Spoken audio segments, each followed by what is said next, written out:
Alrighty, welcome everybody back to another episode of the Run the North podcast. I'm your host, alongside the Geek Slays, as always. I'm still not used to the whole intro thing. Not having Jake has really thrown us off. I just introed this like one of my YouTube videos. It's a mess, but we're here. That's what matters. This is the second consecutive week that we're making a podcast episode, which is a big deal now, apparently. So before we jump into it, we are going to be talking about the NFC and what they did during the draft. And because he did such a wonderful job last week, we did bring Jackson back on to talk about the NFC this time. So before we jump into everything, Jackson, how are you doing today, man? Oh, I'm great. I'm great. I'm honored to be back and in such elite company here. And as always, I'm ready to talk some ball. Hell yeah. I love what is it, a sweater? Is that what you call that Oh yeah, nowadays? dude. Yeah, the Kendrick. Hell yeah. It That's came in it awesome. came in the other day. I was really stoked about that. But yeah, I've been the I've always been a huge Kendrick guy. He's my favorite artist right now, I'd say. And the beef with Drake has just it's given me an even deeper appreciation that I didn't know I could reach. So, because yeah, if you're not familiar with the lore, me and Miller have had excessive conversations about how much we really are not a fan of Drake. And now that it's rumored that he's a PDF file, I love to I'm winning on all accounts right now. Real. Yeah, I became a Kendrick fan because of that beef. Like, I Yeah. liked his music, but I wouldn't have considered myself a fan because, like, I think I told you specifically, I don't know enough of his discography to be like Yeah. a fan, but I've always enjoyed what I've heard out of him. And then hearing that, I was like, oh Yeah, hell dude. yeah. Yeah. Um, It's worth it to go get some listens. And yeah, he is, some of the best albums of all time. I'd recommend getting in there. yeah. I mean, I've heard To Pimp a Butterfly and I've heard Good Kid, Mad Right. City, but outside of that, I'm very illiterate when it comes to Kendrick's Go music. go So I'll have to listen go to back. Damn, dude. All right, It won a Pulitzer Prize. really, Yeah, he's the only rapper ever that's or awesome. at least for an album. I don't know if it's yeah, but I'd assume he's the only rapper ever. Hell yeah. Geek, how are you doing? You seem agitated. No, I'm doing all right. I Uh, just woke up. Fair. Definitely not agitated. I find it funny when people talk about music because my way of listening to music is just so different than everybody else's. Yeah, I've because What do you mean? I've never listened to like an entire album front to back because there's never been an album in all of human history that has bangers the whole way through. I like songs. I don't really care about artists either. Like You the sound like a artists are Drake cool. fan. No, actually, I hate Drake with a passion. He's never made you a know, good song. Not Geek's one. woke. It's okay. He's woke to the Drake hate. Never made a Okay. good song. But yeah, like with Kendrick, I know like 6 songs. It's pretty great. Okay. Those are pretty Yeah. good though. They I are. like them. They're pretty good. Yeah. I listen to music weird, and I know that, but that's okay. Well, Geek, Yeah. you're not much of a hip hop fan, anyways, are you? I mean, I don't know. I like all. It's the thing. I just like songs. I Yeah. don't. Yeah, I don't. As long as they're good, I don't know. That's fair. Like I love rap. It just to a degree because more than half of it, just sucks all the time. Yeah. That's fair. Oh no, Hell yeah, Jackson had to fit in. It's He's- the blue he's- lights. The he's blue gonna lights. grow out I the hair gotta. now. I what? Oh yeah, like Anakin. Yes, long Yeah, hair. it's time Gotta to get going. yeah, This- dude. That's well beyond any threshold I've ever had my hair. I've never really had it, passing my neck or anything like that. I think the longest I've had it is right about like jaw length. So Time to go. yeah. Time to go shoulders.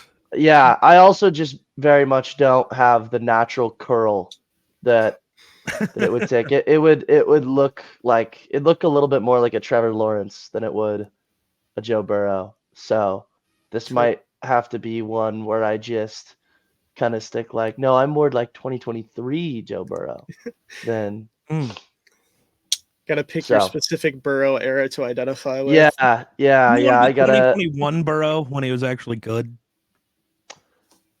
dude. He was still pretty good last year. Yeah. I know that there was Yeah, a but lot he of. got hurt a lot. I know So he did, but I don't know. I mean, I'm not. I'm willing to look past the football aspect of things in terms of the sex appeal that I, Oh, there you go. yeah. There you go. But Geek, didn't you want to yell about the NBA? Didn't something happen that frustrated you? So the Timberwolves played the Mavericks, first game of the Western Conference Finals last night. It'll be 2 nights ago, I guess, when you're listening to this, but that's not important. So the Timberwolves didn't help themselves. Can't blame the whole game on the refs. I'm just mad about this one specific moment. They allowed the Mavericks to kind of come back. The Mavericks had a 2-point lead. Mike Conley missed a 3. Cat hit him with a putback dunk, and the refs decided not to count it. It was offensive goaltending because on a ball putback? never left the Yeah, it's got to leave the cylinder except of the basket. every Yeah. single video and picture shows it more than half the ball not in that cylinder before Cat ever touched it, which to me means, oh, it was coming out, and Cat just went, oh no, and put it back in. So as much as that doesn't sound like a big deal, with less than a minute left, a tie game versus down 2 with Dallas having the ball is a big deal. And it was the most annoying thing. It really does. It just feels like Minnesota. This type of shit just always happens, and it's very depressing. That's why last series we had to just blow out the Nuggets every game. If you let it get close, there's a chance you get screwed. Because refs are dumb. Like all the time. But yeah, so Caitlin Clark had 2 fouls called on her where she never even got close to the person that she supposedly fouled. And Pat McAfee called it out and yelled at the specific ref and whatever. Yeah, the NBA referees, this is their exact tweet. The Pat McAfee show prides themselves on bringing positive energy to the world through conversation about sport, which is why so many of us are fans of the show. But as is far too often the case in today's society, this positivity isn't granted towards sports officials. Critiquing decisions, performance, and execution is all part of the sports conversation, regardless of the accuracy of the 2 foul calls referenced.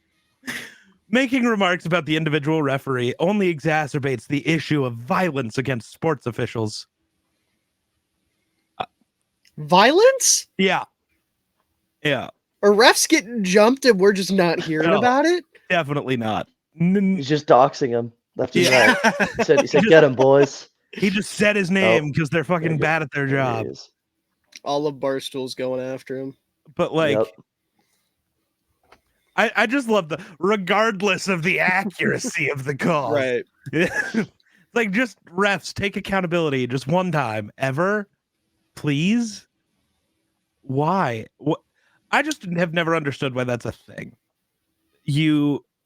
We criticize coaches and players and hold them accountable for their mistakes. But for some reason, referees are just like free to be awful at their jobs and nobody's allowed to say anything. Yeah. I find that ridiculous. I don't get it either. Like, I'm somebody who I'm not going to say is like a ref defender, but I'm a lot less aggressive towards referees than you are, especially I think it depends on the moment. I think a lot of times you can go, yeah, that's a missed call, but like whatever. Right. But it's also, there's certain situations it's like, man, you're just trying to make yourself bigger than the moment. Right. And that's awful. And I'm not okay with that.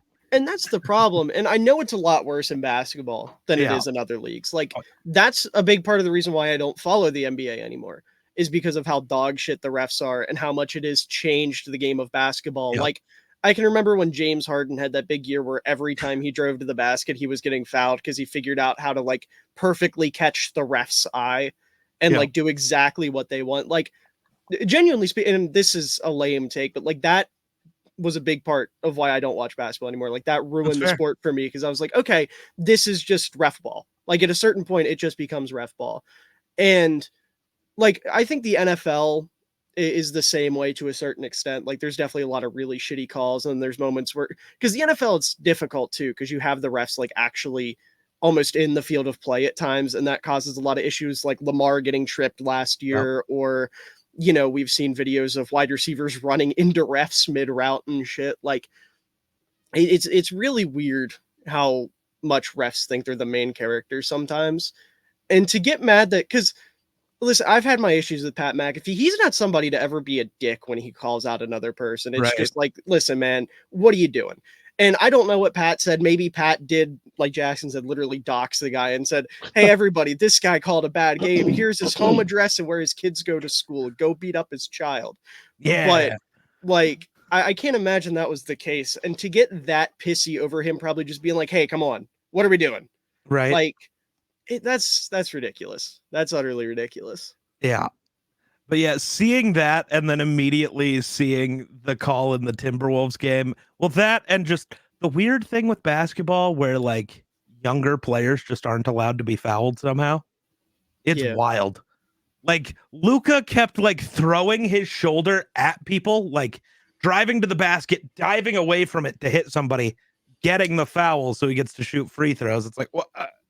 And then that was Anthony the shit Edwards, Harden was doing. right? That's why I can't stand and it. then Anthony Edwards just gets fucking tackled. Nothing. It's like, bro, what is happening? Just call an even game. I don't even care. Even if you want to make just shit calls across the board, at least just do it across the board. I'll never be mad. It's like in the NFL when the refs are just bad against both teams. You just go, well. Yeah. It's only when it's like super one-sided that people care. It's like, yo, you're obviously trying to do something here. This is not okay. Yeah. And that's like, too, I'm not someone who believes at all in the idea of sports being rigged because there's way too much money involved in it. Right. But that's why it would be so much easier to rig the NBA than the NFL. Because the NBA, all you have to do is call a couple extra fouls and say there was some bullshit contact at the rim, and all of a sudden the team you're trying to get to win has 8 extra points, and that can be the difference maker in a game. Like, isn't there a big thing around that? Western there Conference was a Finals, ref. early 2000s, Kings Lakers, I think. Oh, I can't remember his name. Because didn't the Lakers have like 30 free throws or some shit in there was game a ref 7? who went to he went to prison for it, I believe. Really? Whoa. It was that deep? Oh, I thought it was just Kings fans being pissy. Yeah. Holy shit. No, he was sentenced to 15 months in federal prison, I think. Tim Donaghy? Yep. Yeah, okay, Donaghy sounds familiar. I definitely know who you're talking about. Yeah. So, like, that was a whole thing. And, like, I think it could still kind of happen in the NFL, but you have to, like, really hope that there's a play that you can do that with. I was going to say, with the NFL, there's no way to predict it. Right. It's like in the moment thing. You could argue, like, damn, that the Rams Saints call, that stupid that feels very much like it was a rigged moment. But how could you ever expect to be in that situation? Right. And you can't really prove it in that moment either, because like you said, with the unpredictability of it. Whereas with basketball, it's like, there were 10 times in this game where Luka drove to the rim and he forced contact, or he didn't get touched, but like his elbow maybe grazed somebody's jersey, and it's like, okay, I don't know. I just, refs are dumb. I hate refs. 100%. Jackson, you have any feelings towards referees? I'm honestly a little bit of a ref sympathizer. I know it's kind of the weird little devil's advocate pandering to the elite, but I think it's just like impossible to go a game where everyone is satisfied with what you have done, like with your body of work that you've put on the floor as an official. And that's just not the same thing as like a player. You throw 350 yards and 3 touchdowns, every single person is going to be praising you for that game. The officiating equivalent of 350 yards and 3 touchdowns, like no one is going to, recognize that. Or there's probably there's a very realistic chance that you have more people mad at you than you have pleased with what you've done. So I think it's just they're put in, I don't want to say an unfair position, but it's like it's really hard to win as a referee. So I don't know. I sympathize with that. Like I agree that horrible officiating needs to be held accountable, just like it's the same thing with a player. But I also think that I sort of sympathize with the role a little bit more than you two. That's fair. I can see Fair. it that way. Yeah. See, but then I look at like baseball because this is maybe where it's weirdly the most egregious, but also the hardest thing to do. Yeah. Here, call this a ball or a strike based on whether it passed over an arbitrary line that you can't actually see. That's tough. But there was an umpire last year. He got multiple YouTube videos dedicated to him, more views than any ref in any sport has Is it ever had. Angel? No, Angel this Hernandez? guy Ooh. had basically multiple perfect games as an umpire. Oh.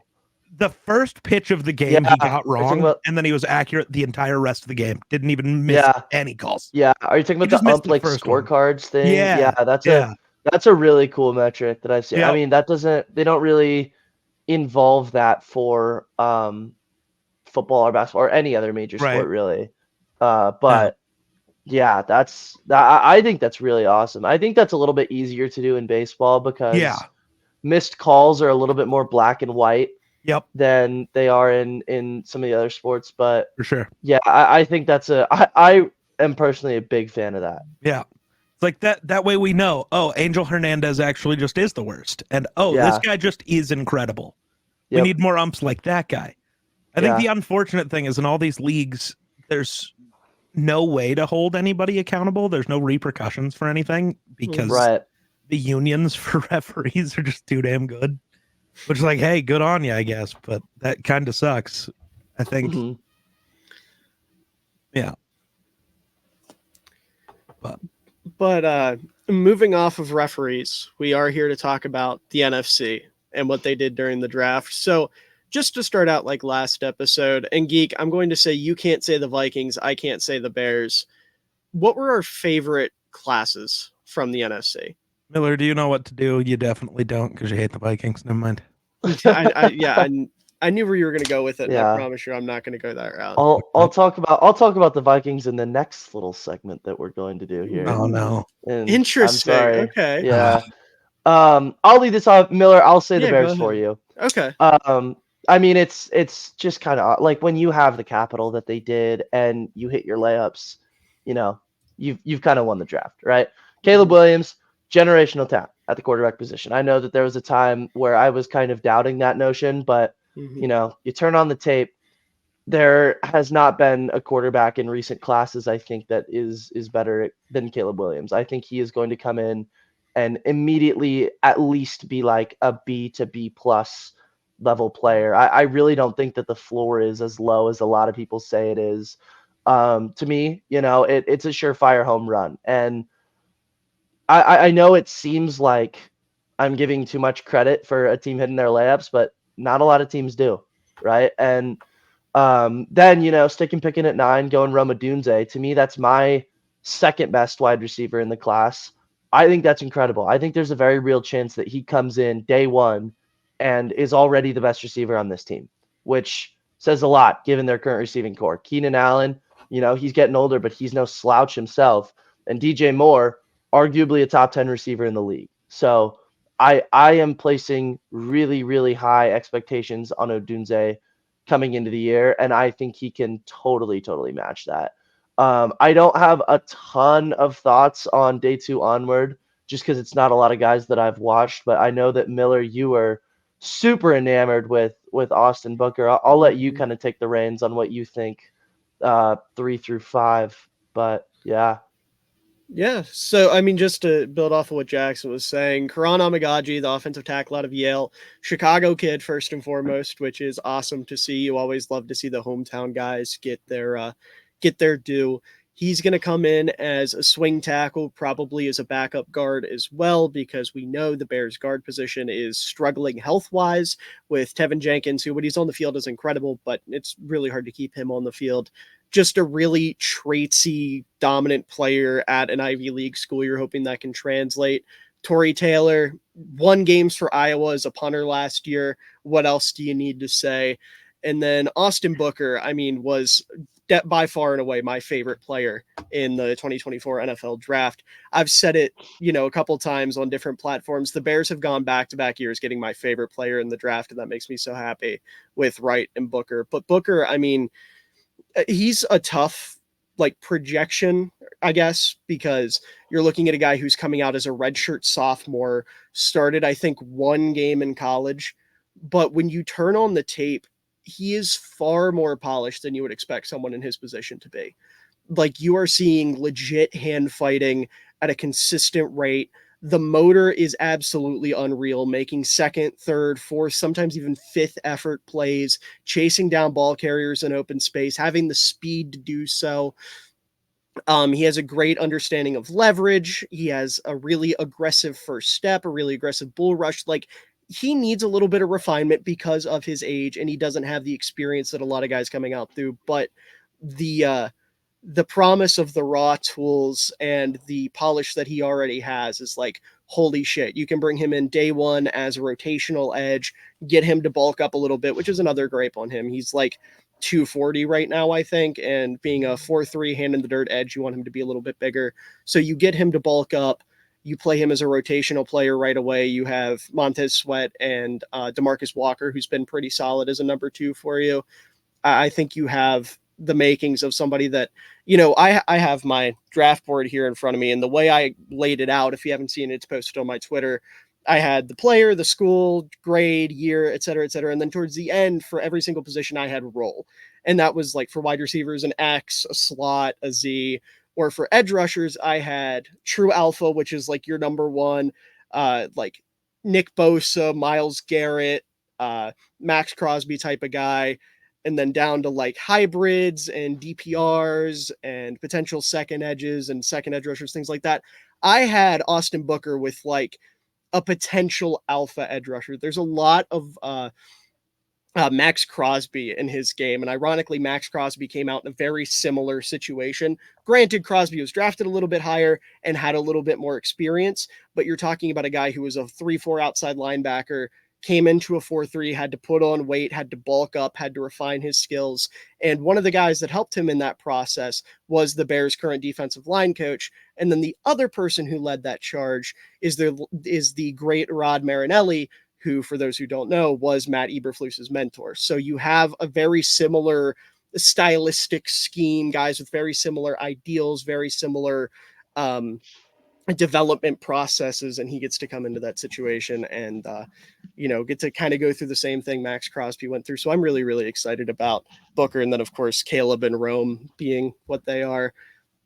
I couldn't be happier as a Bears fan right now. Yeah, and I think you're right to feel that way. This is one of, if not the best draft in all of the league, in my opinion. It's a good draft because I'm mad about it. I was going to be mad regardless. They took Caleb, the bastards. Yeah. Geek, what was your favorite class that wasn't Minnesota's? I think I'm going to go with the Rams. Ooh, okay. Ooh. So I don't love the Braden Fisk pick. Okay, I'm glad you said that up front. But Jared Verse loved the pick, I think. And I think him and Fisk could work as like their way. I'm hoping it could work. I don't have high hopes for Fisk. I don't know how Fisk works, period. Yeah, that's a weird one. It's just like it's very situational. And I think trading up into the early end of the second round for that just feels like you're going to have a really rough time getting return. But I think they must have seen something with Fisk that we didn't, and I don't know. The Rams are weird. They don't miss on those guys most of the time. So I don't know, dude. They've had like the Tutu Atwell pick was. Oh, well, I meant like the defensive line guys. Okay, gotcha. So, I thought you meant just the weird. They definitely miss all the time. Yeah, But it's just the defensive line. They know what they want, and Fisk does something that they want really bad. So as much as I don't like it, I guess I get it, especially with the run on D tackles that happened. We don't think Fisk deserved to go there, but there were like 8 defensive tackles drafted in 4 minutes. So you go up and get the guy you want before he's gone.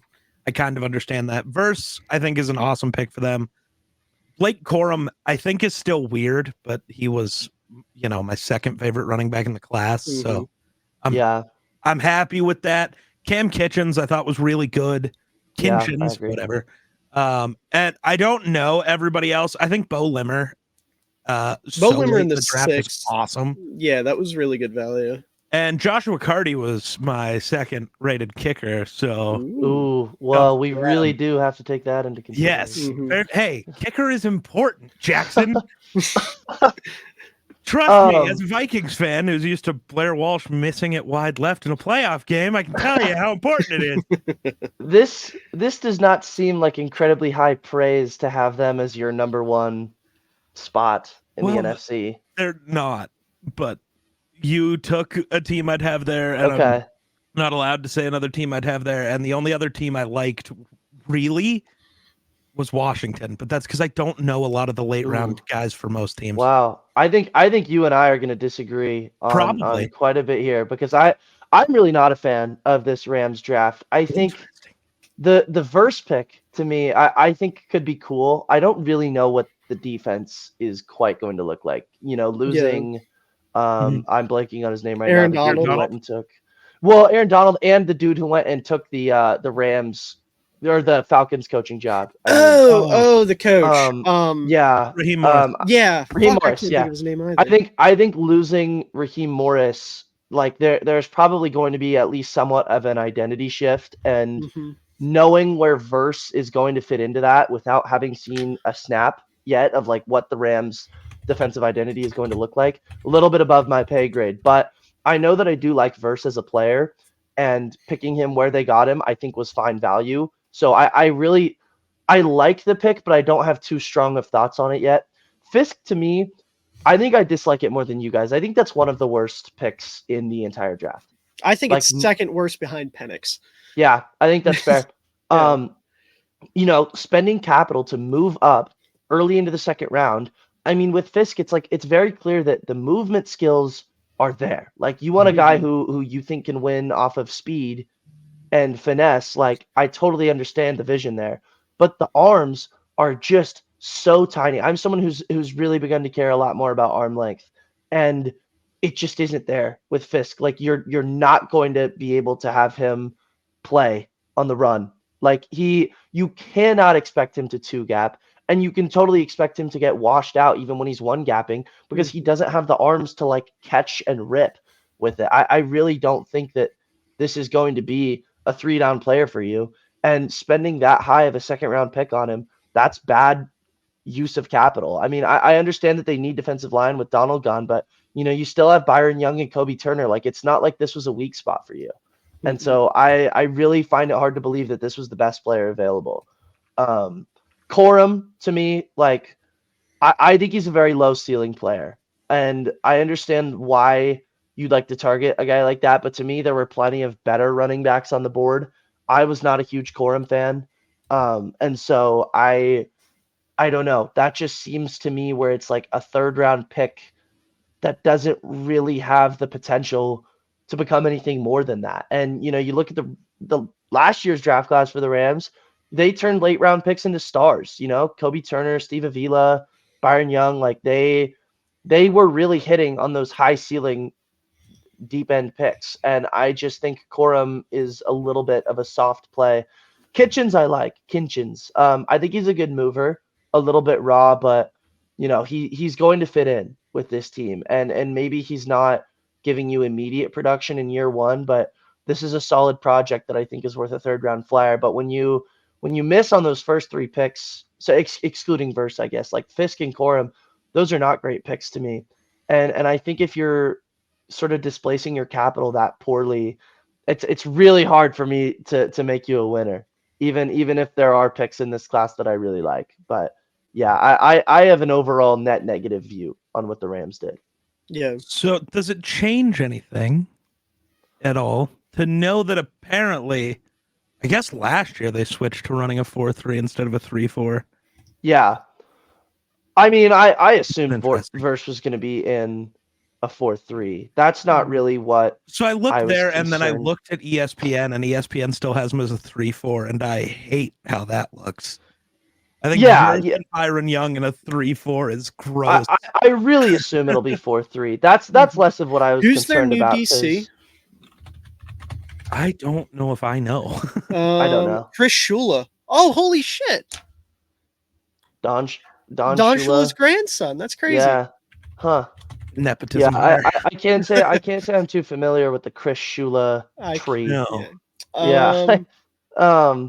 But with Verse, to me, it's less of like, I mean, I just kind of assumed he was going to be in a 4-3. If we are in a 3-4, then that brings up an even bigger concern. But to me, it was more like, what are the Rams going to be asking out of their edge rushers? Because every team, there's not going to be a team with an even close to identical board, because instead of just like us, the Twitter scouts who are just looking at the best guys there, they're looking at who's going to fill what we want this position to get out of us. And like how well versus fitting that, that's where I don't think I really am familiar with what they're going to be asking. And so, good player, which is why I still have a positive grade on it. But I think there's still some question marks there for me. So I was talking about Fisk in a 4-3.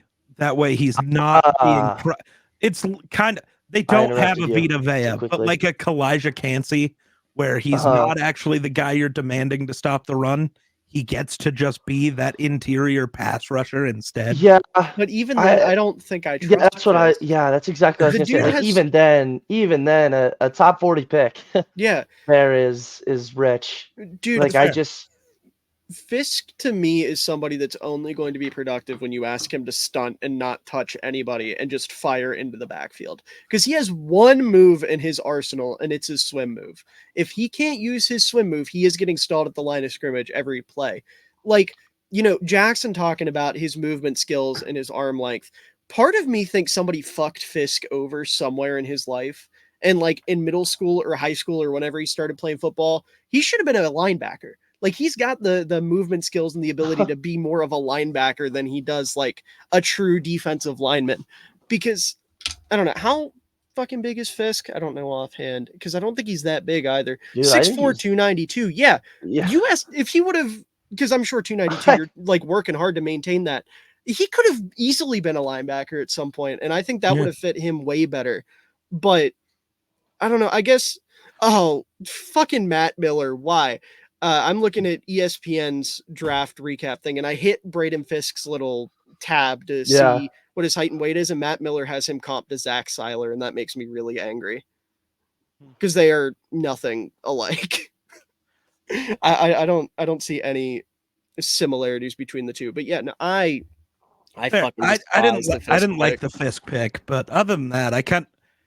Assuming that they're going to use players well, I like a lot of their other picks. There are a few that I just don't know. But I didn't watch everybody. Like, I don't know anything about Brennan Jackson. Miller, what do you know? I didn't watch Brennan Jackson. I'm not familiar, but I did like Jordan Whittington and Tyler Davis a little bit. Okay. I think I had a lower grade on time. No, that's about where I would have taken Davis. Okay. But yeah, Davis, I mean, he can be your, like, they have, who's their nose right now? Bobby Brown the third. I can't say I'm too familiar with Bobby Brown the third's game, but Tyler Davis can be your nose if he's not doing what he needs to. And Jordan Whittington's a decent depth receiver. And then you mentioned Bo Limmer. I liked that pick, but I don't know. When you miss, like Jackson was saying, when you miss that hard on a second round pick, it's hard for me to view your draft as like an overall net positive. See, it's weird because we talked about this last week where it's like there were, maybe 50 consensus like top guys in this class, and then it was kind of a crapshoot for most NFL teams. So like this might just be the Rams. All of the guys they wanted that were in the top 50 weren't actually there. So now it's a crapshoot of who do we want that fits what we want. So it's Fisk. And because of the run where Tavondre Sweat, who we all thought was going to go in like the third or fourth round, just went at 38, we have to go get this guy now. They're not getting my sympathy for that. If they traded up for Fisk. I'm just saying. Yeah. Yeah, I can't. I can't get behind it just because, like, I understand where Geek's coming from. Like, absolutely, a panic pick for a defensive tackle just to get one on the roster. But at a certain point, like, who the fuck's in free agency? Like, just bring in somebody on the vet minimum, and I'm sure they can be a more like a more polished pass rusher than. Yeah, I think I find it hard to believe that it was a panic pick out of that. Like, you don't. I think if you're looking to add someone to the roster, you don't like. This is not a second round caliber player. Mhm. I think in most people's mind, and to me, it's like you can't be willing to move up that far if you don't have that high of a grade on him. And Mhm. I mean, even if they did panic, there's just no way to me where it's like he was so far out of their range, and like they definitely had a very high grade on him if they're willing to Oh, make yeah. that move. Which is wild. I don't get it. Yeah. But yeah, like looking at the available free agents, just give fucking Lawrence Guy a call at that point, dude. I'm not. I can't get behind Fisk in the second round at all. Trade Yeah. up for him, trade down for him. I don't care. Taking Fisk before day 3 is an absolute whiff, in my opinion. Fair. But out of the other NFC draft classes, if I had to pick one, I'm gonna go with Jackson's little talking about how teams sometimes struggle to hit their layups, and just talk about a team that absolutely nailed their layups with the Philadelphia Eagles, which I know is somewhat of a cop out, but oh my God, their draft Boo. class was perfect. I mean, it was literally Boo. perfect. The only pick I don't love is the Jalix Hunt pick. And that's only because I thought there were better developmental edges on the board. And even then, I understand why they'd like Hunt more than them, because he gives you a little bit of coverage flexibility. And we know the Eagles love to drop their pass rushers in coverage.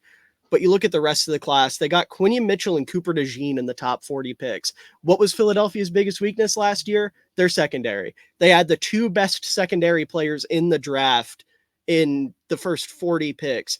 And now you have a true, like, lockdown, perfect. Like, I love Quinion Mitchell so much because he just, I don't like to use the word aura because there's certain people on Twitter that have ruined that word.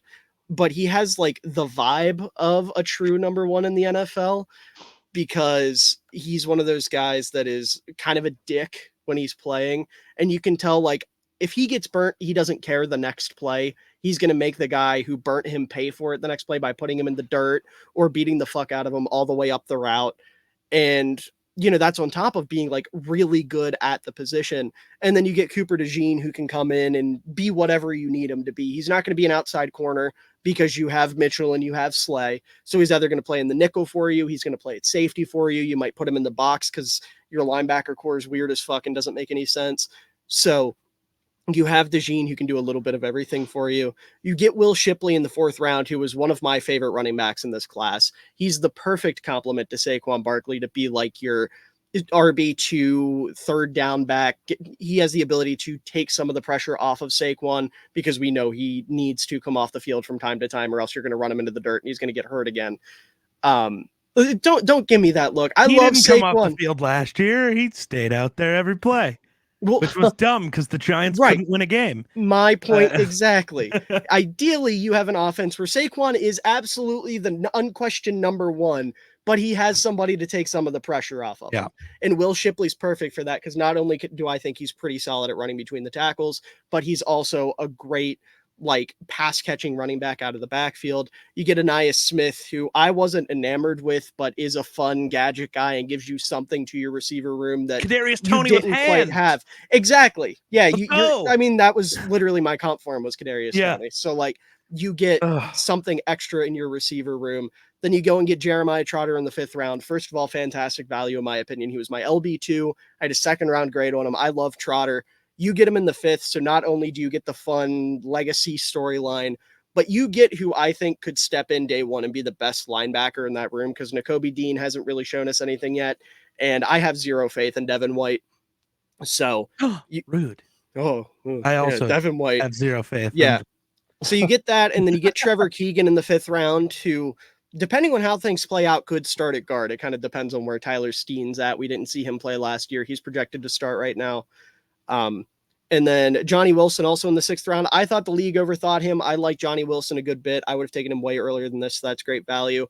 And then Dylan McMahon in the 6th kind of infuriates me, for the sole reason that out of the 20 interior linemen I watched, he was my lowest graded player.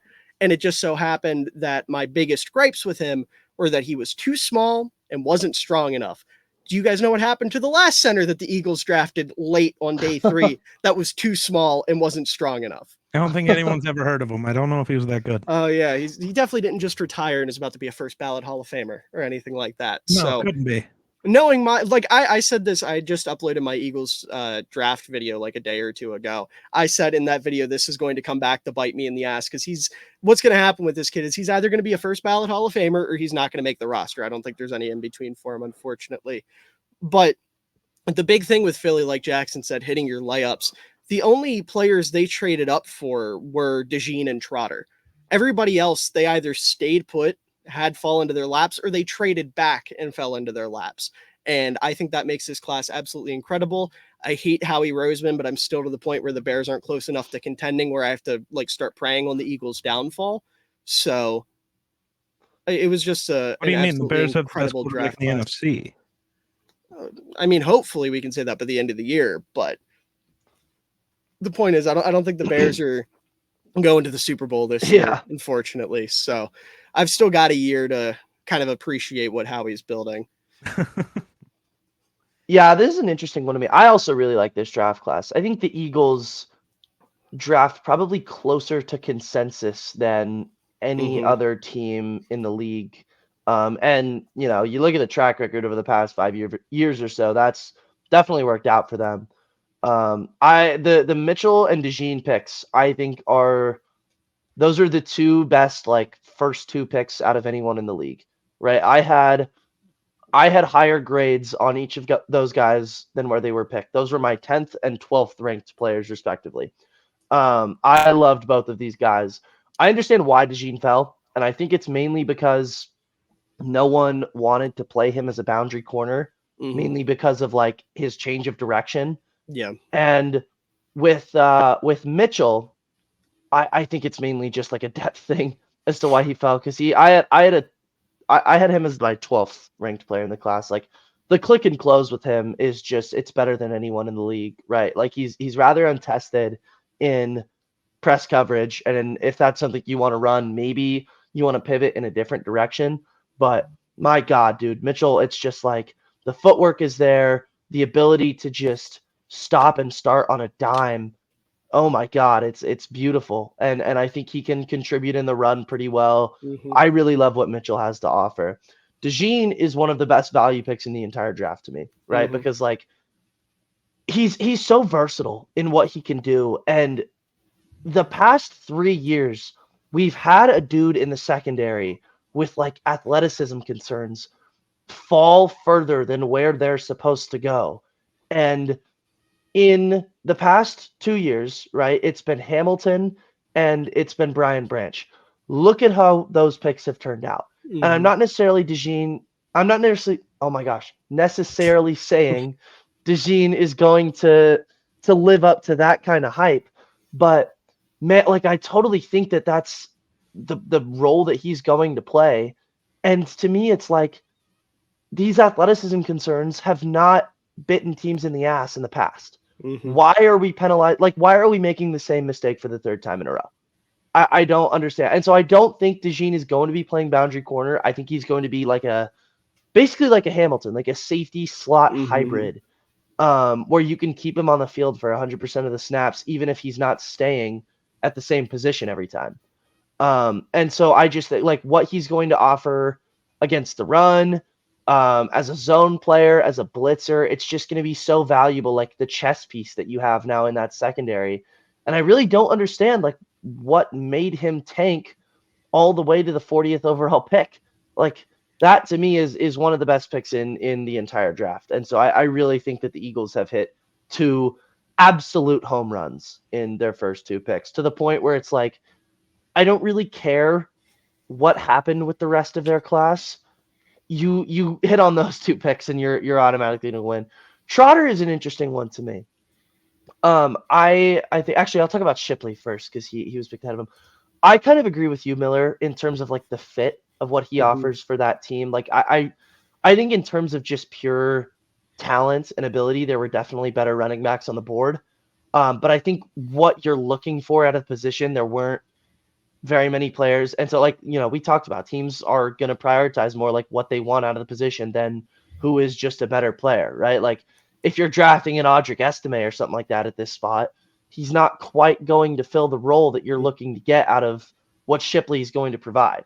And so I think in terms of, what's going to make the team the best, Shipley, in terms of the running back position, is the pick there. So I really like that. But Trotter, that's an interesting one to me. I don't love 228 at the linebacker spot. Yeah. I'm someone who's a fan of a little bit heavier linebackers, and like taking on contact and being a quality second level run defender is really important for me. I have a little bit of concerns with that, but I do think he can be like a fun little versatile moving piece, especially if you're going to put him at like will. He can get downhill and blitz. He is good in coverage, or at least has the movement skills to be good in coverage. I don't know that the instincts are quite there, but that's definitely something that you can develop. And I think that there's definitely an NFL role for him. Maybe you're not, carving out the room to make him your Mike, but I definitely love what Trotter has to offer. And so this is, if I hadn't have picked Chicago for Miller's sake, this is probably the class that I would have picked. Yeah. And just to add to the Trotter thing, I do agree that like me, I love an old school player, and 228 at linebacker is very ugh. But when you consider the line that he's playing behind, like I think that weight issue gets a little minimized because he has the easiest assignment in the world with the guys that they have in front of him in run defense. I didn't really think about that. Like prioritizing someone that's going to be better in coverage, and he's fast enough to like go out and stop someone who's kind of like burning around the edge. Like he can be if you're like taking things between the tackles and expecting him to, carry a lifting center and pop someone in the face, that's probably where I get a little bit concerned. But I think in terms of like the role, it makes sense.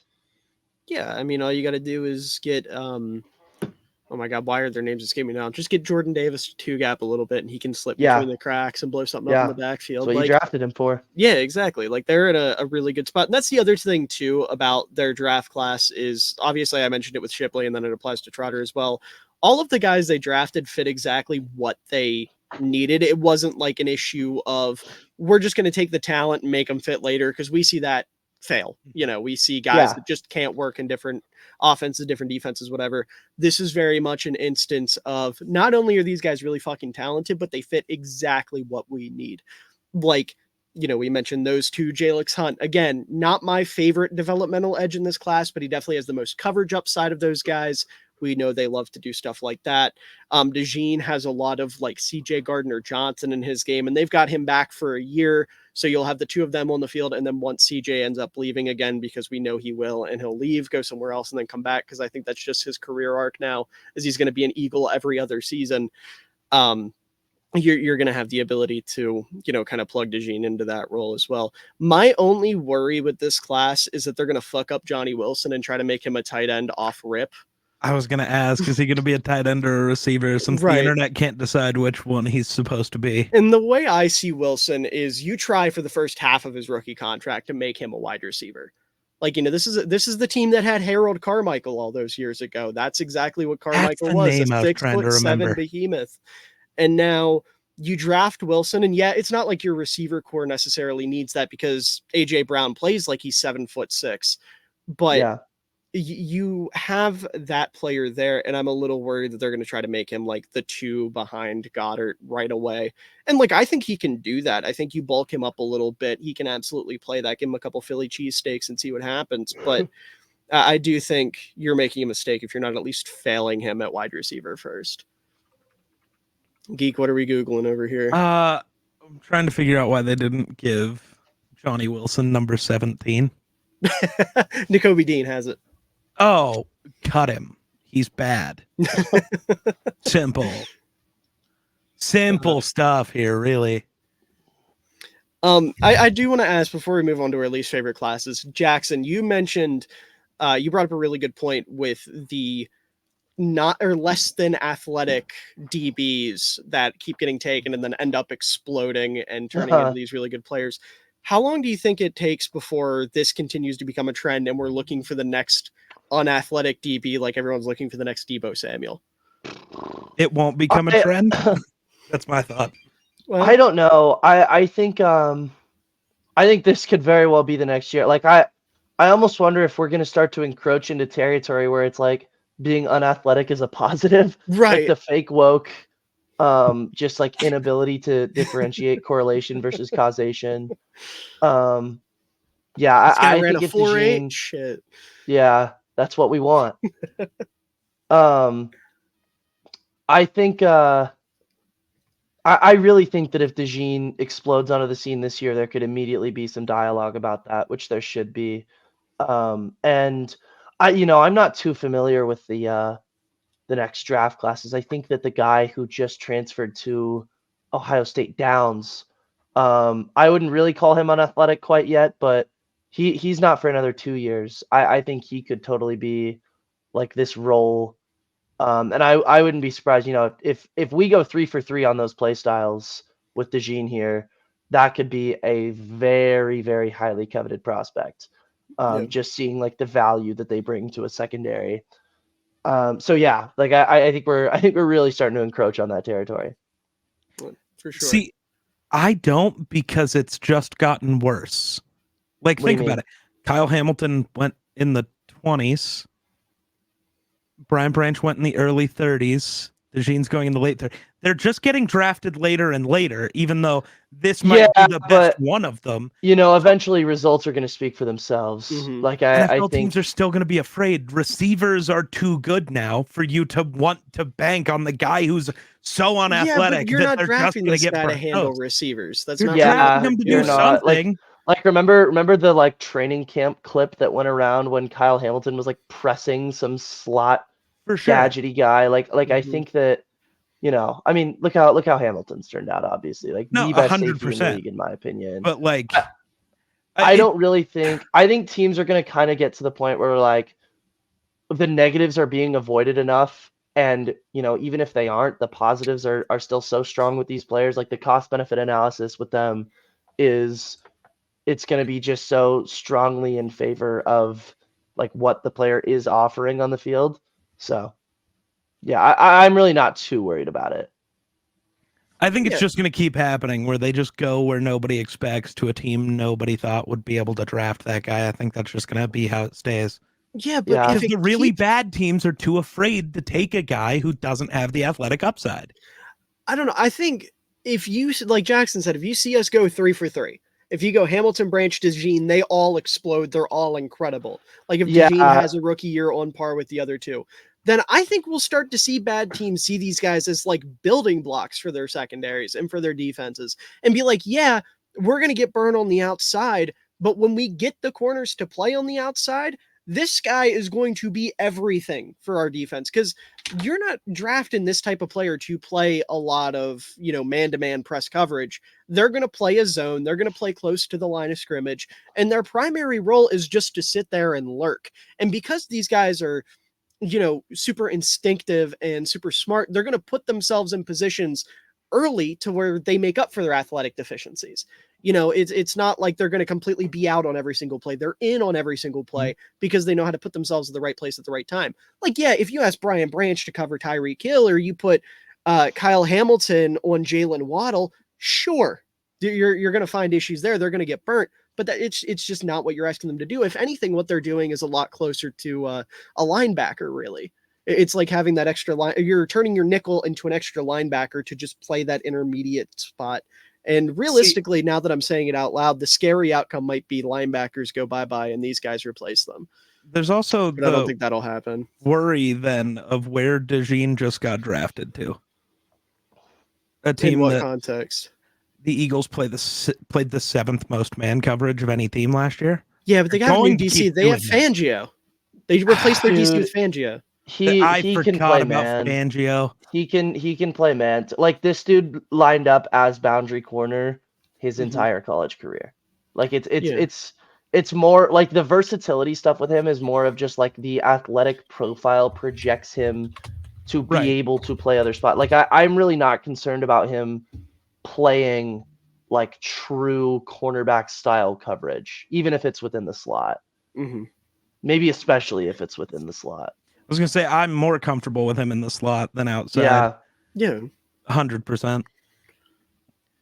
But Yeah, and not only that, there's a world where he just straight up plays safety this year. Because like, who's their Yeah. free safety? Reed Blankenship. yeah, I mean, that's what no Not moving that's what disrespect I to needles. would Reed put him. Blankenship, but Especially since you're gonna probably want CJ Gardner-Johnson as the guy playing in the slot.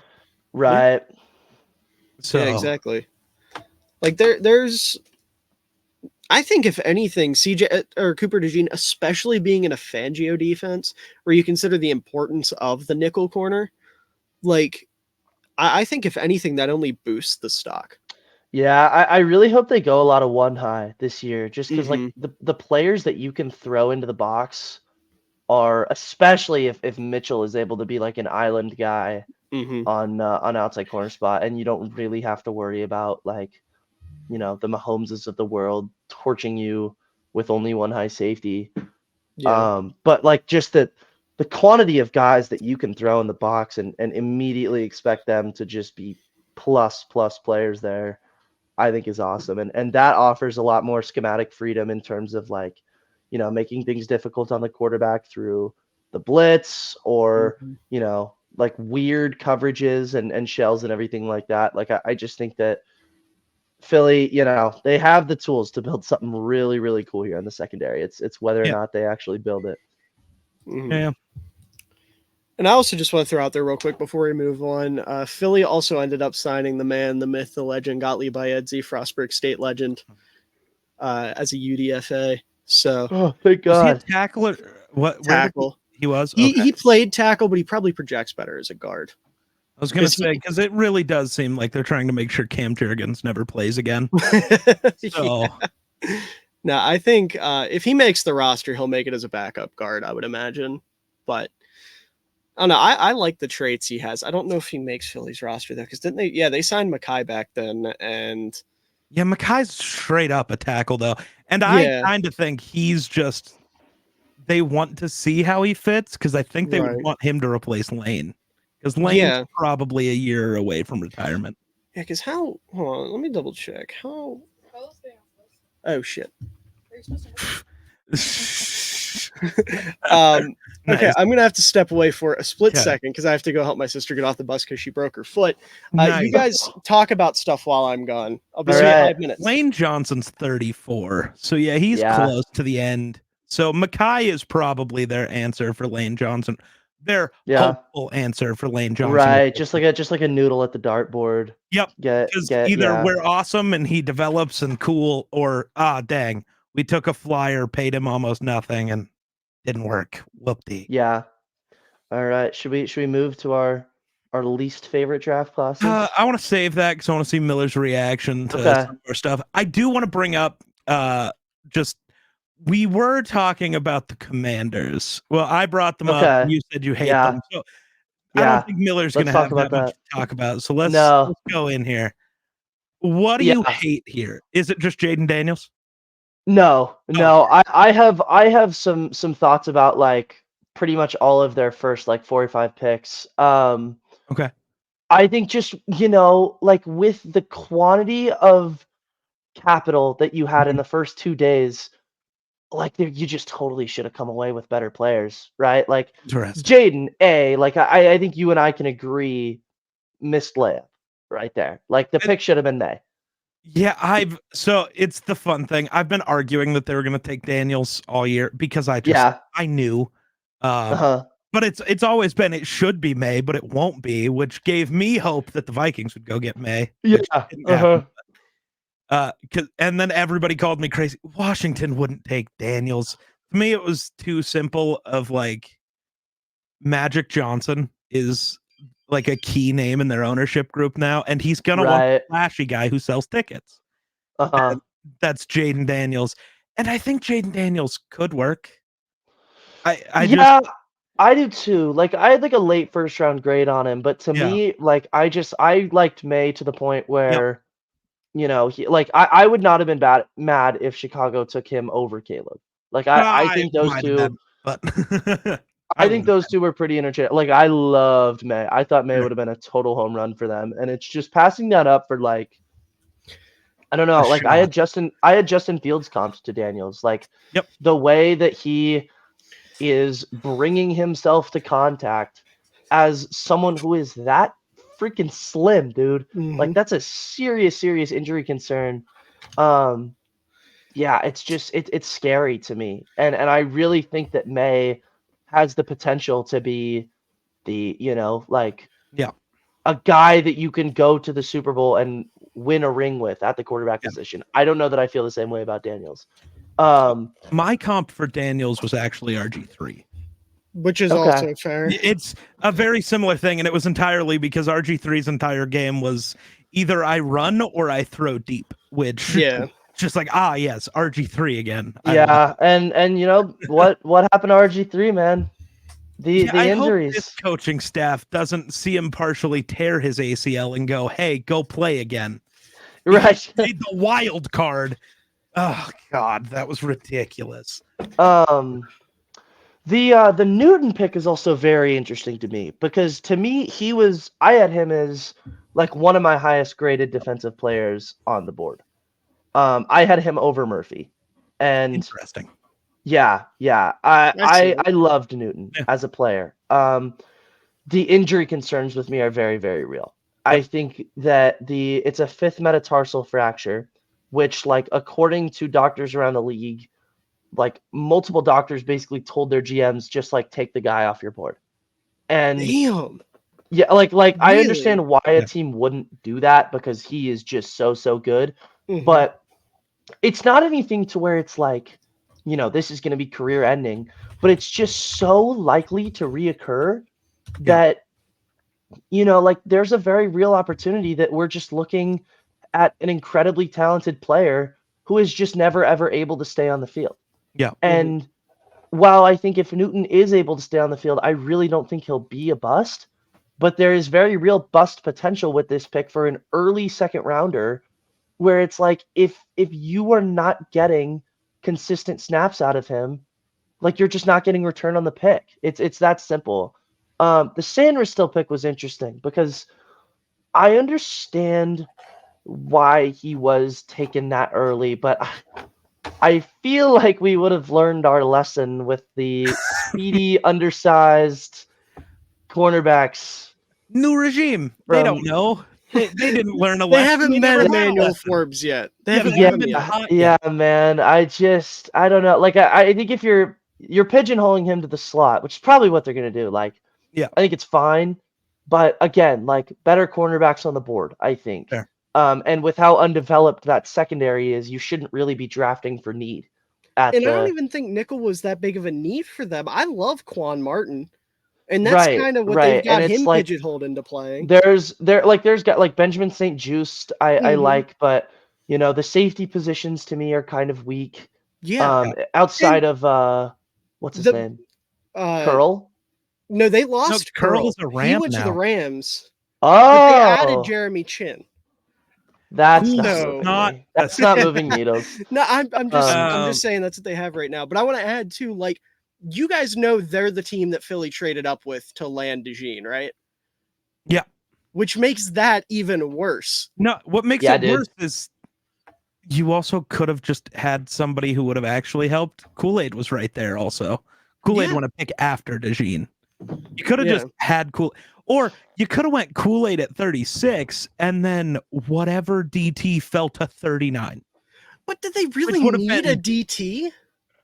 I think Jonathan Allen is gone. I mean, I guess if you're convinced that's the case, but I mean, I get all my Commanders up. Not. I think that rotation allowing Allen and Payne to get rest because Johnny Jerzon can come in is good. I like that rotation Johnny, too, but I feel I think like you just it is wait Johnny. longer on like I think it's like a. Is it what he prefers, or was it just? I think Johnny is what he prefers. Okay, I might be wrong on that. Because there's back to baseball. Francisco Lindor just went back to Cleveland for the first time since switching to the new team. They call him Frankie. Yeah, and he hates it. Really? They just keep doing it. Everybody does, and he's like come out multiple times. He's like, "No, my name's Francisco." That's funny. Never been called Frankie, and they just keep calling him that. Do you guys remember when Mitch Trubisky tried to do that? No. Right after he got drafted, he made a big statement. He was like, "I'm Mitchell. I want to be called Mitchell," and nobody ran with it. And he just was like, "Okay, I'm not good enough to say otherwise." I don't remember that. Yeah. Um, I don't actually know. That's the thing. I've never heard Jerzon say which he prefers, so I'm just Mhm. like, I don't know which one I'm supposed to say here. I could very well be wrong on that, but I I don't believe it know. is Johnny. That's fair. Like the Lamar tweet. The tweet that started it all, Yes. Yeah. or picked it all back up, I suppose. I Yeah. like Sanders still. He didn't make sense to the Commanders though. Mm-mm. I don't know. I just like I like the Sanat pick. That's Yeah. where I Yep. really like the Sonata. he was my tight end too. Same. I question the fit a little bit because I think in Yeah. it's Kingsbury over there now. Like Yeah. Sanat is not a guy that I want to see playing, power slot or wherever they're gonna. I wanted him almost as like a fullback, right? Yeah, Because my comp for him was blocking- Kyle Juszczyk. Like, right. he I is- think that's a fantastic comp. Like yeah. what he offers as a blocker cannot be understated. And I don't think it's going to go completely unused, but Kingsbury likes to play a lot of empty, likes to, split his tight ends out wide, which I think for Jaden Daniels is probably a good move. Yeah. But it's interesting to me. Just I don't know that they're going to be maximizing what he does. Fair. And that's something I flip-flopped on a little bit. It makes me And then, sad, I this don't move. the hold on, let me check. No, McGee is not someone I think I had a ton of thoughts. There's another line. Oh, I'm thinking of Jalen Ford. Okay. Yeah. So I'll talk about that when or maybe he was an AFC. I can't remember. Luke McCaffrey But yeah, though. That's a pick. I have no thoughts on Luke McCaffrey. He's gonna be all right in the slot. Yeah. He's just if Christian played slot receiver. That's just what Luke is. They're the same guy. He just doesn't have the vision of Christian, and that's why he's a slot receiver. I was surprised by how much I liked Luke McCaffrey, because I really thought Luke McCaffrey was going to be like the meme player of this draft. Like, the guy that all the casuals put in their mocks. They're like, he can't fail. He's got those NFL bloodlines. Yeah. His old man worked out and his brother worked out. But like, no, I think McCaffrey's nice. And I think taking him in the late third was good value. Like, that's about where I had him. He reminds me a lot of Jacoby Myers almost. Fair. As like a true pure slot. And I think that's fun. And I think he'll fit this offense very well. Yeah.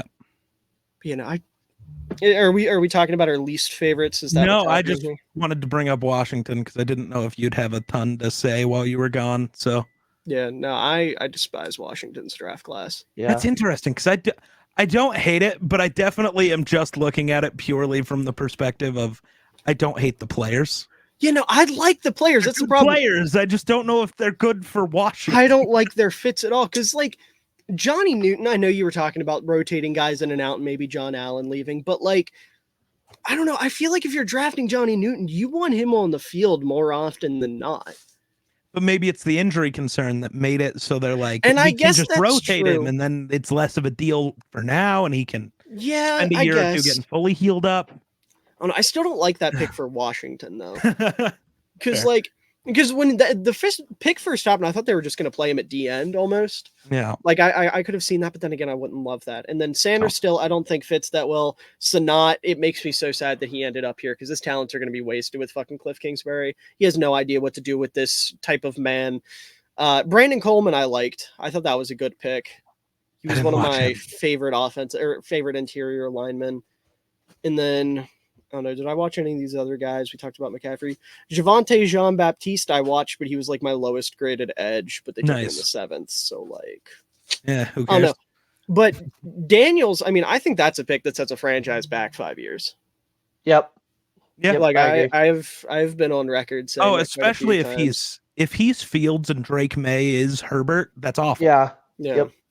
Now I was going to say, I don't care about the scheme thing. Like I know a lot of people have pointed out, I think Patrick specifically was pretty big on this hill saying like Daniels fits Cliff's offense a lot better. I don't care. No. I don't care at all. No. But also you make your offense work around your quarterback. Yeah, you don't dude. Make your It's also my thing with like, I don't think a lot of guys who have run certain schemes in the past that's not their only bag.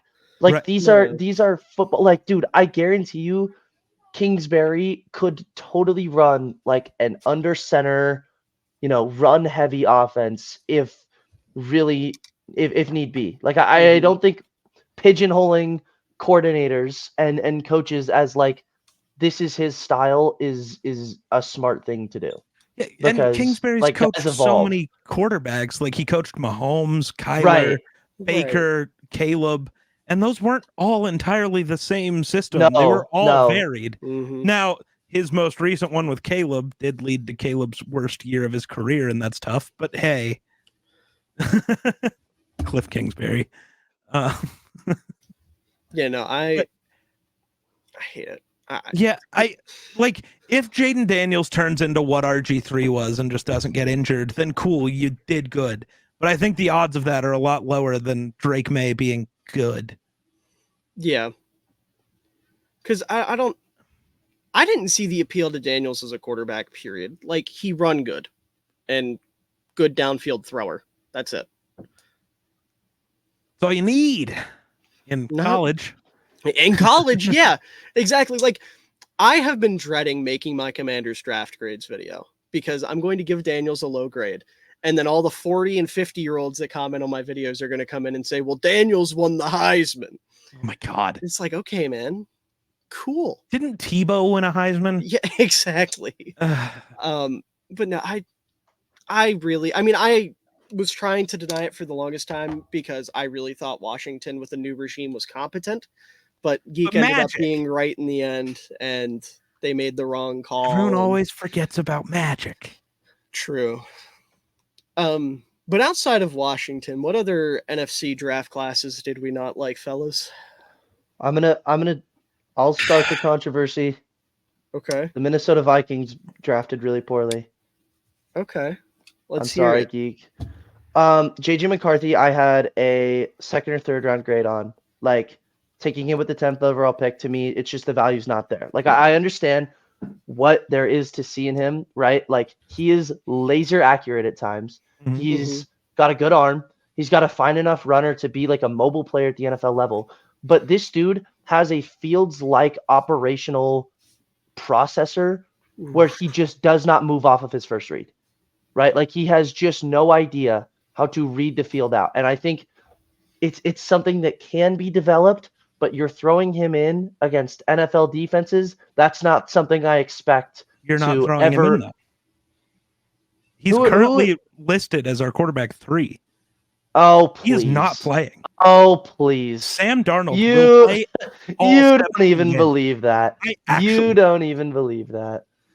Sam Darnold he's the quarterback 3 on this team? Yeah. You think the 10th overall pick is the third best quarterback on this team? Kevin O'Connell doesn't want him to start yet. I think that's you draft the 21-year-old.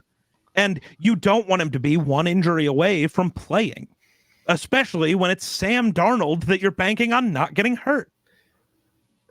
Nick Mullins has been on the team for 3 years. He gives you a better chance right now than just throwing JJ in there and having him getting eaten, especially based on who our schedule is. We have one of the tougher schedules in the league, especially when it comes to defenses.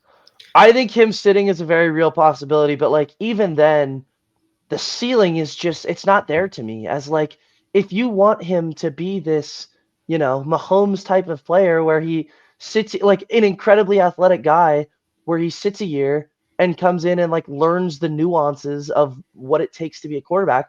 Like he's not athletic enough to be banking on that. Like this seems like a risk where, obviously if you're sitting him for a year, there's risks involved with that, where he just doesn't develop the experience necessary that it takes to become an NFL guy. And like with a guy like Mahomes or a guy like Allen, the upside of that is they are such freak athletes to where if it does work out, you have got a true game changer on your hands, which is why those, in my opinion, are the 2 best quarterbacks in the league right now, because those 2 happen to work out and the athleticism alongside it made them so great. I don't think with McCarthy that athleticism exists. I think he's closer to a bad athlete than he is a good athlete. Right? I don't know about that. He really is not a great runner, right? The arm is there, but I don't trust what he does within the pocket. Like, I just don't see this guy offering the same ceiling as a lot of these developmental players that have been drafted this early in previous years. So what, you take Bo Nix, who has a higher floor but a lower ceiling, and you are forced to start him right away because he's the oldest quarterback in this class? I liked Nix more than I liked McCarthy. Like Maybe for year one, but his ceiling is so low. And I don't think it's I don't think that's super low. necessarily it's lower true. than McCarthy's, but I don't think it's I super totally could see Nix develop. Like Nix actually was a guy that like the Vikings. I totally listed him as a fit because my thing with Nix is like he understands how to process NFL defenses. Like right, he moves through his reads. There's some weird stuff in the pocket, but a lot of Nix's issues are issues that Kirk Cousins had when he signed that giant contract with Minnesota. And as the years went on, that's stuff that he started to iron out. And I don't feel the same way about McCarthy. Like, I just don't know that you're going to turn him into an NFL level processor. Like, I understand why coaches were higher on him than Twitter scouts, because a lot of coaches are drafting guys with the mentality of these are his weaknesses, but I know damn well how to coach a player. Like, I will iron that out for him and turn him into the best version of himself. I'm a little bit more pessimistic on that front than a lot of coaches that believe that. So I think Nick's like, under the Kevin O'Connell regime, we've seen these issues get ironed out with Nix. And I totally think while maybe he's not going to turn into a top 10 caliber guy, this could be like literally like a Kirk type of player, like a pocket passer who... I think McCarthy's closer to Kirk than Bo Nix. And we've also never seen Bo Nix run a real offense. Oregon didn't run a real offense. That's not an NFL ran a more offense. real offense than Michigan did, dude. That's not true. Michigan ran an NFL-style offense. Michigan ran the ball 60 times a game. Yeah, what are you talking about? That is real football, buddy. That is real ball. In the increasingly gun-heavy, spread out, passing centric NFL, like that's just the opposite of what McCarthy played in. I trust Nix's offensive structure a lot more than I trust McCarthy's. Yeah, like to add to that, my biggest thing with Bo Nix is I was impressed with how much of the offense he actually had control over. Like in college, you don't see a lot of these guys coming out that are consistently making pre-play adjustments, getting to call audibles at the line, getting to change things on the fly based off what they're seeing pre-snap. And Nix was doing that damn near every play. And, I've gone on record saying I didn't really like this quarterback class outside of the top two. Like Nix, I saw is a pretty safe bet. And I agree with a lot of what Jackson's saying in terms of him fitting with Minnesota. I understand why Minnesota would go with McCarthy, though, because, you get the whole, like Jackson's saying, I think I can fix him. And he has the higher ceiling. He has the traits. He's younger. And Minnesota's trying to build for both the right now and the future. So you taking Nix, who's like 24, 25, I absolutely understand not wanting to go that route, especially this high. Like if the Vikings first pick was at 17 and Nix was still there, I think you're having a different conversation because I'd rather take Nix at 17 than trade up for McCarthy into the top 10. But considering McCarthy basically fell into their laps and you have probably the best situation coaching wise for a young quarterback to come into, I get it. I absolutely understand it. And, if we are to believe Kyle Shanahan and that Sam Darnold is changed and he is the best thrower of the football he's ever seen, maybe something can be cooked with Minnesota. And I will say too, to Geek's point about, McCarthy coming in as QB3, I can absolutely understand wanting to go that route because you look at a lot of these rookie quarterbacks and what Geek's talking about is exactly why they fail. You get your veteran bridge quarterback, they come in, they get hurt, they get benched for the rookie comes in and gets absolutely killed. Look at Justin Fields with Andy Dalton. Mm-hmm. Andy Dalton was the starter. He gets hurt against gets hurt. I forget which team he gets hurt against. And then the next week he's forced into starting against Cleveland, gets sacked 8 times, and it was all downhill from there. He got hurt against the Rams because Fields came in at like halftime and got slaughtered by Aaron Donald. Just constantly. You're right. Constantly. You're right, it was the Rams. I only remember that because I just remember everybody being like, "Oh," I don't think it was. I don't think it was Cleveland and then the Rams. I don't remember which one. We played the Rams. I think it was the Rams. Because I specifically remember that there was a lot of people talking about waiting to start Fields until week 2 because the Rams were the week 1 team. Yeah. And Yeah, and you didn't want him seeing the it field was against that Cincy. defense. Andy Dalton got hurt in week 2 against Cincy because Fields threw the game-sealing pick to Logan Wilson because he was like hiding underneath and popped up at the last second. But yeah, people were talking about the starting Fields week 1 because of Darnold. And to you guys' credit, Fields did play against the Rams. He scored a 1-yard rushing touchdown on the goal line because I remember that game was Sunday Night Football. And people were talking about Aaron Donald under the bright lights. Let's settle down. And then Andy Dalton was like scrambling and popped his calf or something. When he was running towards the sideline and they thrust Fields in, and he looked okay until that throw. And then the next week he got slaughtered by Cleveland. But, with Geek talking about how hard their schedule is and the defenses they're going to go against, I understand wanting to keep McCarthy a little bit lower on the depth chart, but I'm very indifferent towards JJ McCarthy. I don't see him as like a superstar. I don't see him as somebody like I think the Kirk Cousins ceiling is absolutely doable. It's just a matter of getting him there. And like I said, I trust Kevin O'Connell. I think he can, but I'm not going to say for sure or anything like that because it's quarterback development. We know how that goes. But I am a little bit higher on his processing than Jackson is. Yeah. I don't think it's by far the worst. I mean, that would probably go to Jaden McDaniels. It's either Daniels. Oh, I disagree. Wrong guy. Oh, I totally disagree. Insane. I really do not think Daniels is a bad processor. Maybe it's not I've never seen him look at the center of the field. Yeah, maybe it's less that he's a bad processor and more that he doesn't trust himself to pull the trigger, which is what I tried to act like Fields' issue was for 3 years. that's also what Cousins' issue was for a long time. And look how that turned out. Like that's something that the aggressiveness is something that totally blossomed under the KOC regime. And aggressiveness is not an issue for JJ McCarthy. It's I do not trust you to have 5 receivers in front of your face and move across all of them in a manner that lets you get the ball out in the most efficient spot. Like I think that's more of an offensive design thing. I was going to say he wasn't really asked to do that in Michigan. Well, then the logic can't be pro style offense. And I don't think it was a pro style offense. It's the offense that the Chargers are about to run. No, it's not. They're going to unlock Herbert more than that. I was going to say, I think he'll trust Herbert a little bit. Yeah. They're going to give Herbert the keys to the offense a lot more than they gave JJ about how McCarthy. Harbaugh wants to play football. I think he'll run the ball a lot. Yeah, like I think. But it's not going to be. It's not going to be. They're not going to hinder Herbert like this little. They're not going to hold his hand. Yeah, like this. Little high school quarterback.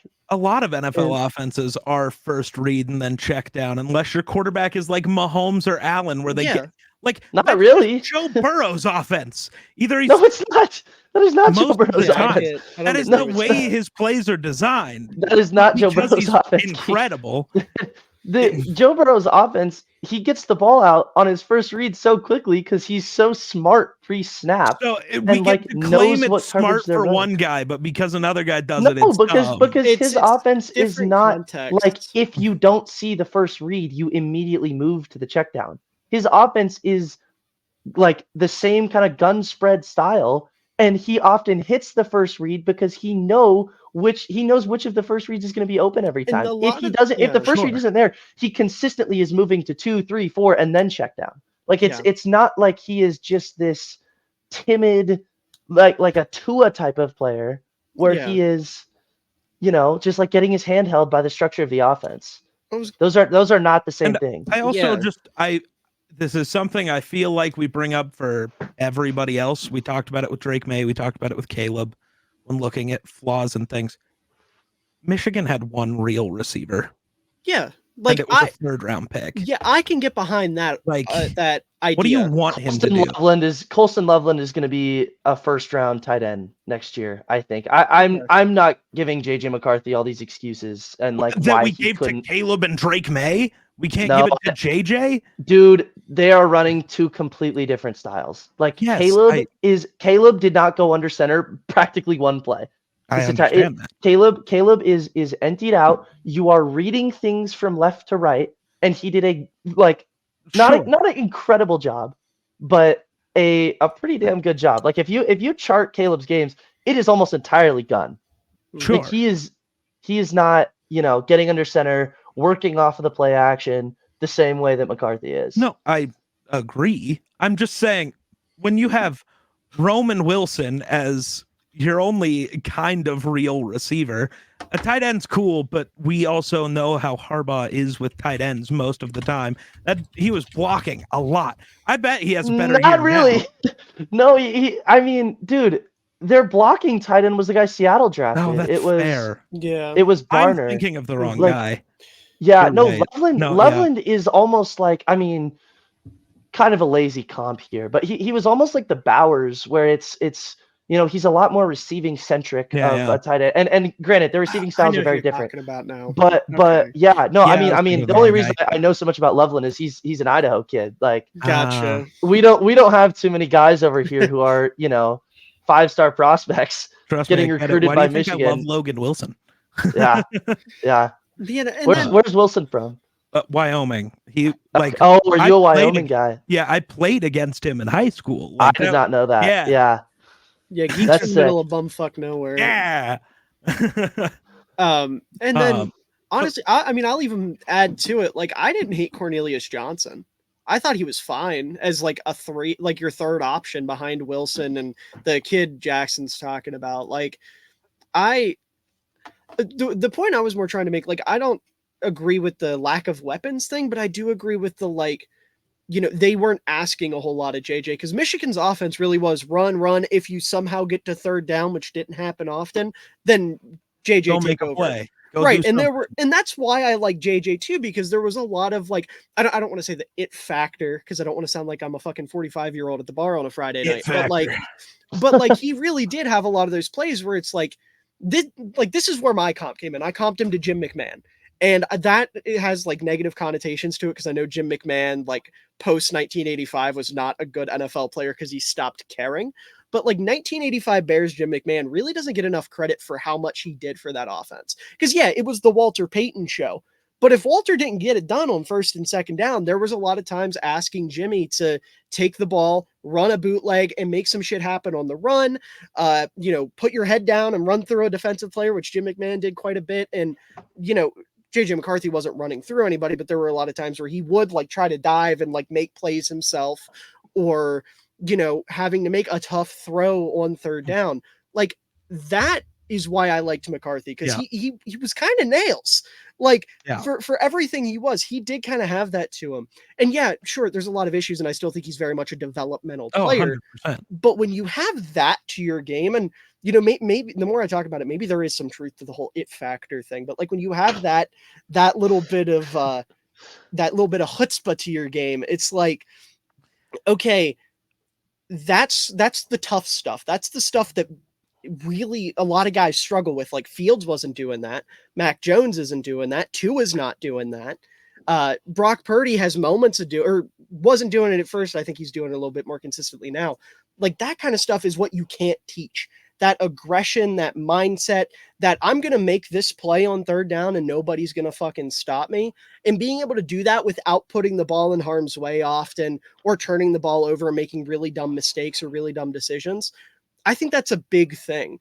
And McCarthy having that was one of the reasons why I'm okay, or why I'm a little bit sold on the upside, and I'm not as low on him as Jackson was. Like, I really did for a while teeter on putting McCarthy as a day 2 prospect, but the more I thought about that, I was like, someone's going to fall in love with this, which they did.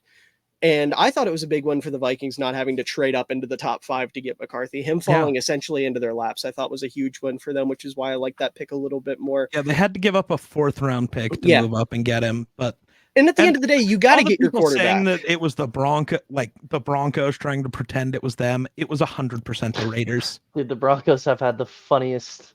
The Raiders were entirely trying to jump both. And I don't know if it was for McCarthy or Knicks, but the Raiders were trying to jump both, and Minnesota just was like, nah. I was going to say, I don't think any real human being believes the Sean Payton claim. Dude, I think Sean Payton might believe it, but that's about Sean Payton's weirdly obsessed with the Vikings, and I find it hilarious. But either way, like I said, at the end of the day, you got to get that quarterback at some point.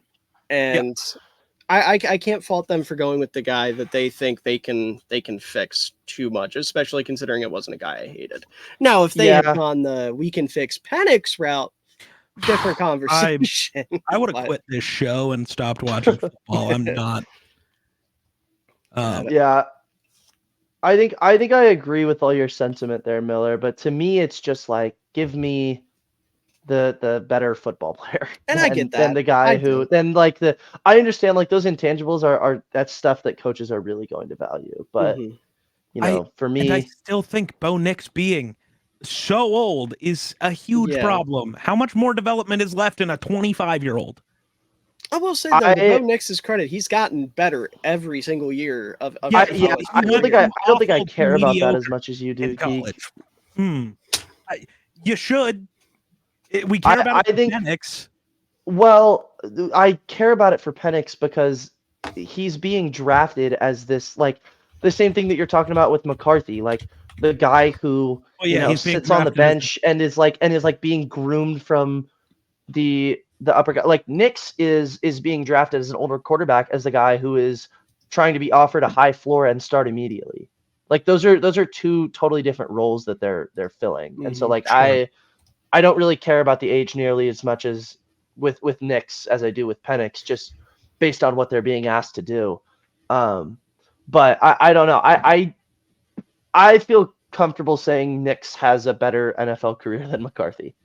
That's what I I'm gonna. don't. And I want to throw Yeah. out there too, since Geek wanted to bring, and this isn't like a gotcha moment for Geek. I just want to ask because I genuinely don't know. Yeah.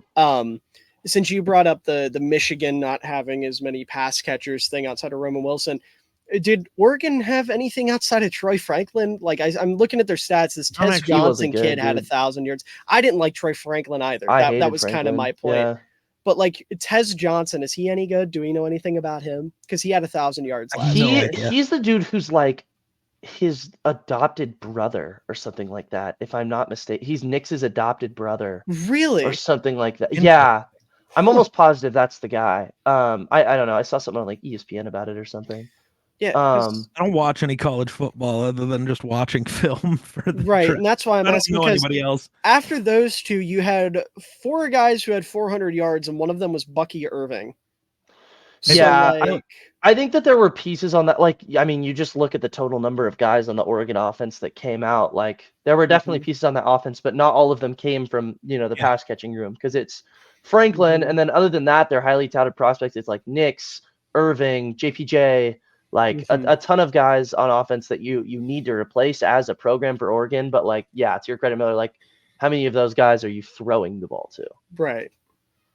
And like again, that wasn't like me trying to be like, well, here's your logic against you. I was just Oh, curious no, that's because fair. Right, yeah. right. I think that was yeah. kind of a thing with everybody in this quarterback class outside Yeah. of Daniels and Penix. Penix. Is like, who the hell, other than like Michigan obviously had Blake Corum Mhm. and fucking and Donovan Edwards. Yeah. Mhm. I couldn't remember his first name, but like Yeah. for like pass catchers, that was kind of just an issue for most of the quarterbacks. Is like, who were they throwing to?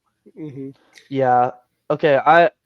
We should probably move on to the rest of this Vikings draft. Oh, yeah. Yeah. We're an hour and a half through this. That's okay. Yeah. Dallas Turner, I was very low on. I was very low on him as well. I had him as my edge 4. Who's I your did not 3? like Chop. Okay. Yeah, I really That's right, like you Chop. were a chop guy. Yeah, I was a Chop truther. Turner to me, I understand why people like him because like the body type. Again, it's that same like this guy has the stuff that we can't teach. We will work on the rest. Like I totally get why coaches are operating under that mindset. But to me, it's like the arms, they're awesome, dude. But I really don't believe that he has other ways of winning in his bag because like, Yeah. Being as light as he is, you cannot be lacking bend to that degree, in my opinion. Being sub 250 and not having the ankle flexion to beat someone around the edge, like I rarely ever saw that out of him. And I think if the only move in your bag is going to be, long arming a guy, obviously he's going to be damn good at it. Yeah. But and obviously he's going to be a great run defender because of it. Just because, how many defensive ends do you know that can 2-gap? Like not many on a consistent basis. Like Turner's going to be able to offer that for you. He's also a great coverage dropper. Yeah. Great coverage dropper. I think But that's why he was drafted, is because the way our scheme is with Brian Flores, he's going to be dropping into coverage. And then because you have now Jonathan Grenard, who's going to be playing like 3-4 end. He's Yeah. a 4 You're going to be rushing like Turner and Grenard off the same edge most of the time, which I think just helps Turner. And then you have Andrew Van Ginkel and Patrick Jones and somebody else off the other side. I don't remember who. I know we still have Andre Carter, but I don't know if he's going to make the actual Gabriel roster. Murphy. Who? Gabriel Murphy, one of the twins out of UCLA. I don't know who that is, but okay. Nope, neither do I. You guys didn't watch the Murphy twins? No. What? They suck. You didn't miss anything. But I think it's entirely just a like you said, the intangibles, and then like how he fits with Brian Flores. I kind of just think this was Brian Flores saying, "Give me that guy." Yeah, because I can do something with that. Maybe I'm getting a little bit too cute with this, but I talked about this with Patrick, and I almost think that the best way to use Turner is as like a developmental middle linebacker. Where you convert him, where you like convert him from the edge position. And here's what, like, you know how great he is in coverage, right? Yeah. I think that is immediately going to translate. The arms and the power to like take on contact at the second level is there. You can trust him as like a second level run defender.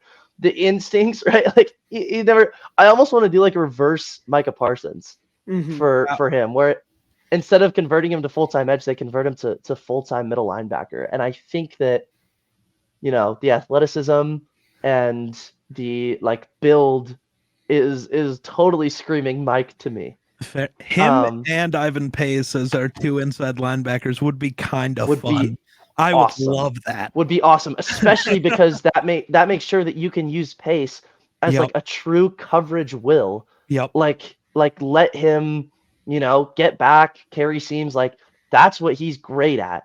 Yep. Turner can be your main, like maybe that can be your green dot is Turner, where he, is like legitimately making an impact in the run, because Pace, great in coverage.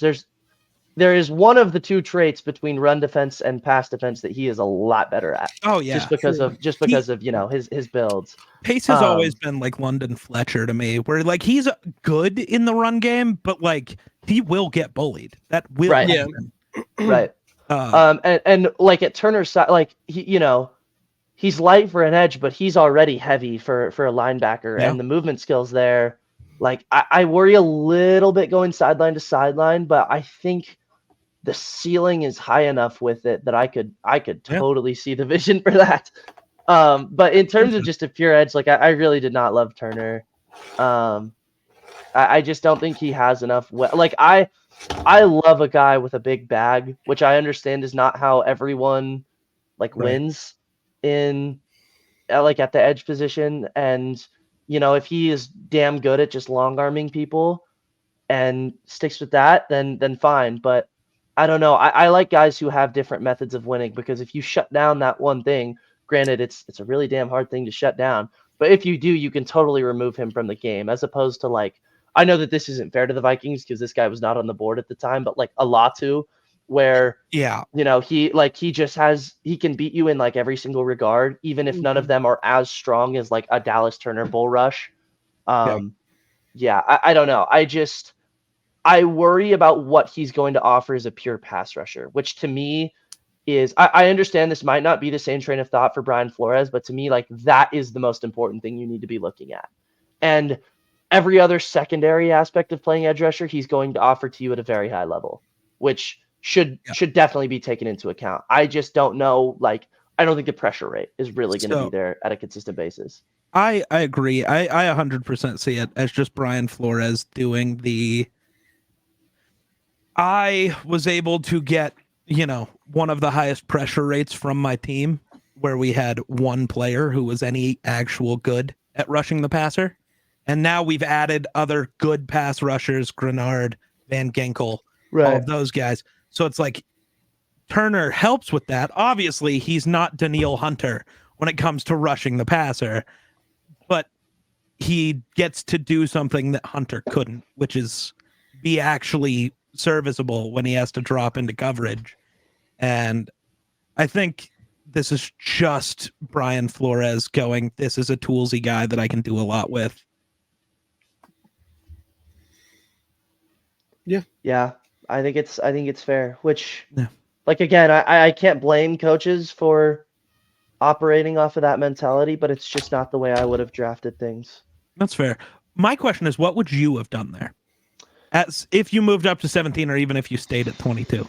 Let me look at the board right now because My hope was Byron Murphy, but he was gone.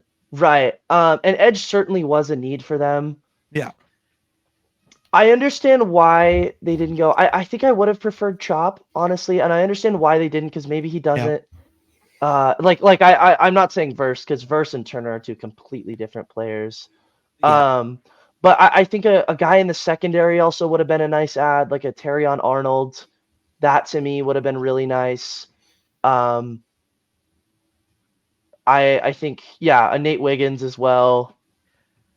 There are multiple guys here that I would have taken. I over wanted Kool-Aid, Turner, I think.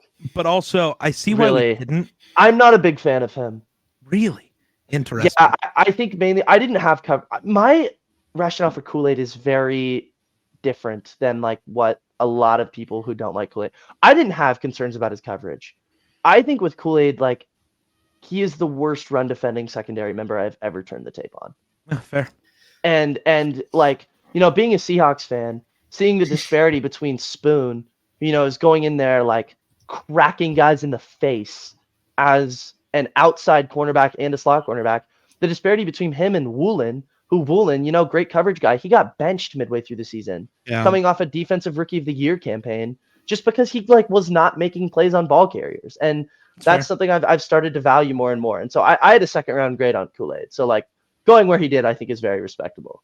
And I had him as my favorite corner in the class just because of his coverage ability. Okay.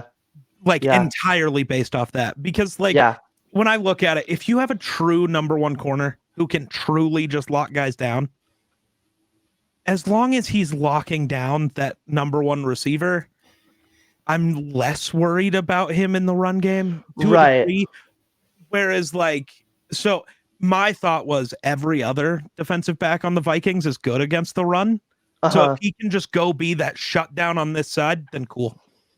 Yeah, I think my thing with it was like I watched how teams were running against him, and things totally opened up in, keep your slots on the other side of the field. Make sure he is isolated as the only cornerback on the left side of the field. And it totally opened up the outside run game, the screen passes, swing passes, like every short aspect of getting gains on the ground. Like it just was totally opened up against him. And that is something that I think can have very long last, that is a chess move that is going to set up a lot for you, because that's going to open up the deep ball. It's going to open up just so much. And so that's fair. I think I was willing to pass on him just for the sake of containing that can of worms that has the opportunity to be opened every game against him. Fair. And I'll say too, to Jackson's credit, I liked Kool-Aid. I had a first round grade on Kool-Aid. I think Brian Flores of all people wouldn't want a corner like that. I don't think he'd survive long with Flores. I think he would either be on the bench or dead by the time the regular season rolled around if you try to work him in that defense. So Miller, what did you think of Kyrie Jackson? I didn't watch him, so I don't know if you did.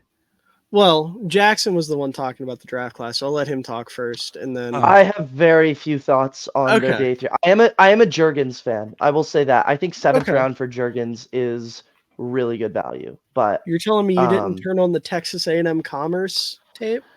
As much as the Levi Drake Rodriguez passes the name test, I think I'm gonna not spew opinions that I don't have. Passes the aura test. There you go.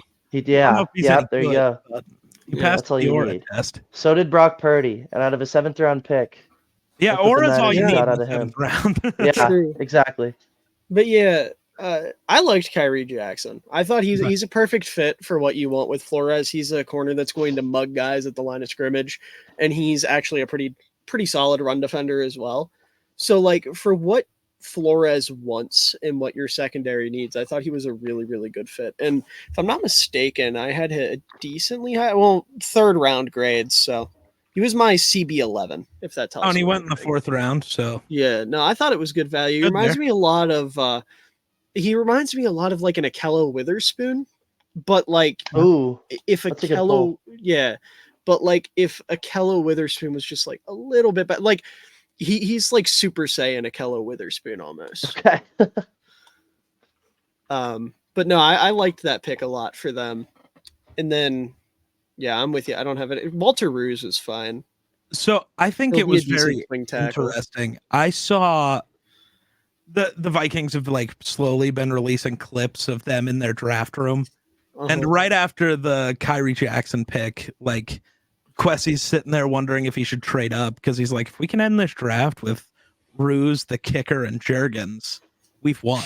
That'll be one of the greatest classes of all time. And then they take Rouse, whatever. And then they're sitting there and it's like, do we take Juergens or the kicker here? Which one's more likely to go first? And then the run on kickers happens, right? Or no, you guys started the run on kickers. Started it, and suddenly it's like, oh, we made the right choice here. Yeah. The fact that we got all Quessie, it is funny watching him in the draft room, like early in the draft, be like, if we could get McCarthy and Dallas Turner, this will be incredible. And then it happened. And then I didn't see anything about the Kyrie pick, but then it's like everybody else, he's like, this is going to be awesome if we get him. And somehow it happened, which to me just means everything we've said about this class, where like nobody actually knows what the hell is going on because everybody's boards are so insanely different. Yeah. I do understand not taking a corner high for us, even though I think we needed one. We have 12 corners on the roster. Oh my Yeah. God. Yeah, and dude, Kyrie Jackson's 6'4", just under 200 pounds. Like he fills he's a great role. yeah, no, and like I said, he's gonna mug guys at the line of scrimmage. He's got great length. Mhm. He's somebody that, like I said, Flores is gonna adore. And if he's not starting, he'll be like, he's got the athleticism to be like an insane special teamer right off rip, which I don't think that'll be the case. I think he'll win a starting spot in camp. I'm really high on Kyrie Jackson because, like, who else do you guys have right now? Caleb Evans, Byron Murphy, Shaq Griffin, Mekhi Blackman. Griffin. So I think he can win Andrew a starting Booth. role in I that think room. there's a world where Booth and Scene aren't on the Uh-huh. team at the start of the season, which I is kinda- wild. Respectfully, I hope that happens, so I can say negative things about Quessy. See, I still don't think you can though, because I think know they so got for hurt. for that draft class, I can't hold anything against Quessy because he took the job so late in the process. Yeah, He was just drafting off Spielman's board. that's fair, So I you're just suppose. working with somebody else's scouts and somebody else's info. So But like, yeah, look, eh, but just to help you even more on the Jackson pick, I'd say he's the second best corner in your room day one. it's possible. Like I think he's really I'm good. still very high on Mekhi. Mekhi was awesome last year. Yeah, I mean, if you can end up with a corner room going into the year of Murphy, Jackson, and Blackman as your big three with a Caleb Evans, and then probably keep Shaq Griffin just for the veteran presence of it, and Josh Metellus playing everywhere. Yeah. Like I think that's a pretty solid corner room, especially for the defense you're going to be running. Yeah. However, I can't help but notice Jerry Tillery is still starting. I as don't of right think now. that happens. It'll be Jacqueline Roy. I can almost guarantee it. I don't know. No, Jacqueline was awesome last year. Very limited, I don't but he was know. awesome. Jerry Tillery is probably worse in run defense than me. I don't know. But, you know, I kind of liked I liked the Vikings draft well enough because they didn't have a lot to work off of. Yeah. And we didn't lose much. Yeah, and I like liked in the moves we made. And I liked what you did with what you had, but I can see where Jackson's coming from. I think Jackson. So here's my thought, and here's why I'm so much higher on it than I think a lot of people. Going into the night, the consensus from everybody is the Vikings were going to have to give up 11, 22, or 21, wherever we were, and a first-round pick next year to just get JJ McCarthy. Yeah. Instead, we got JJ Dallas Turner and still have our first next year. That to me is why this is such a home run, is knowing what we all expected going into the night and what actually happened. Yeah. That I view that more as winning the battle and losing the war, because I think, again, like, you didn't take nearly as much capital as you expected, but these are also players that I think were overdrafted regardless of how little had to be given up for them.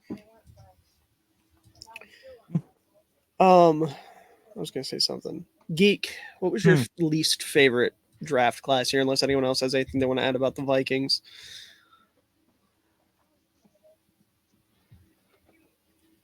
We lose him.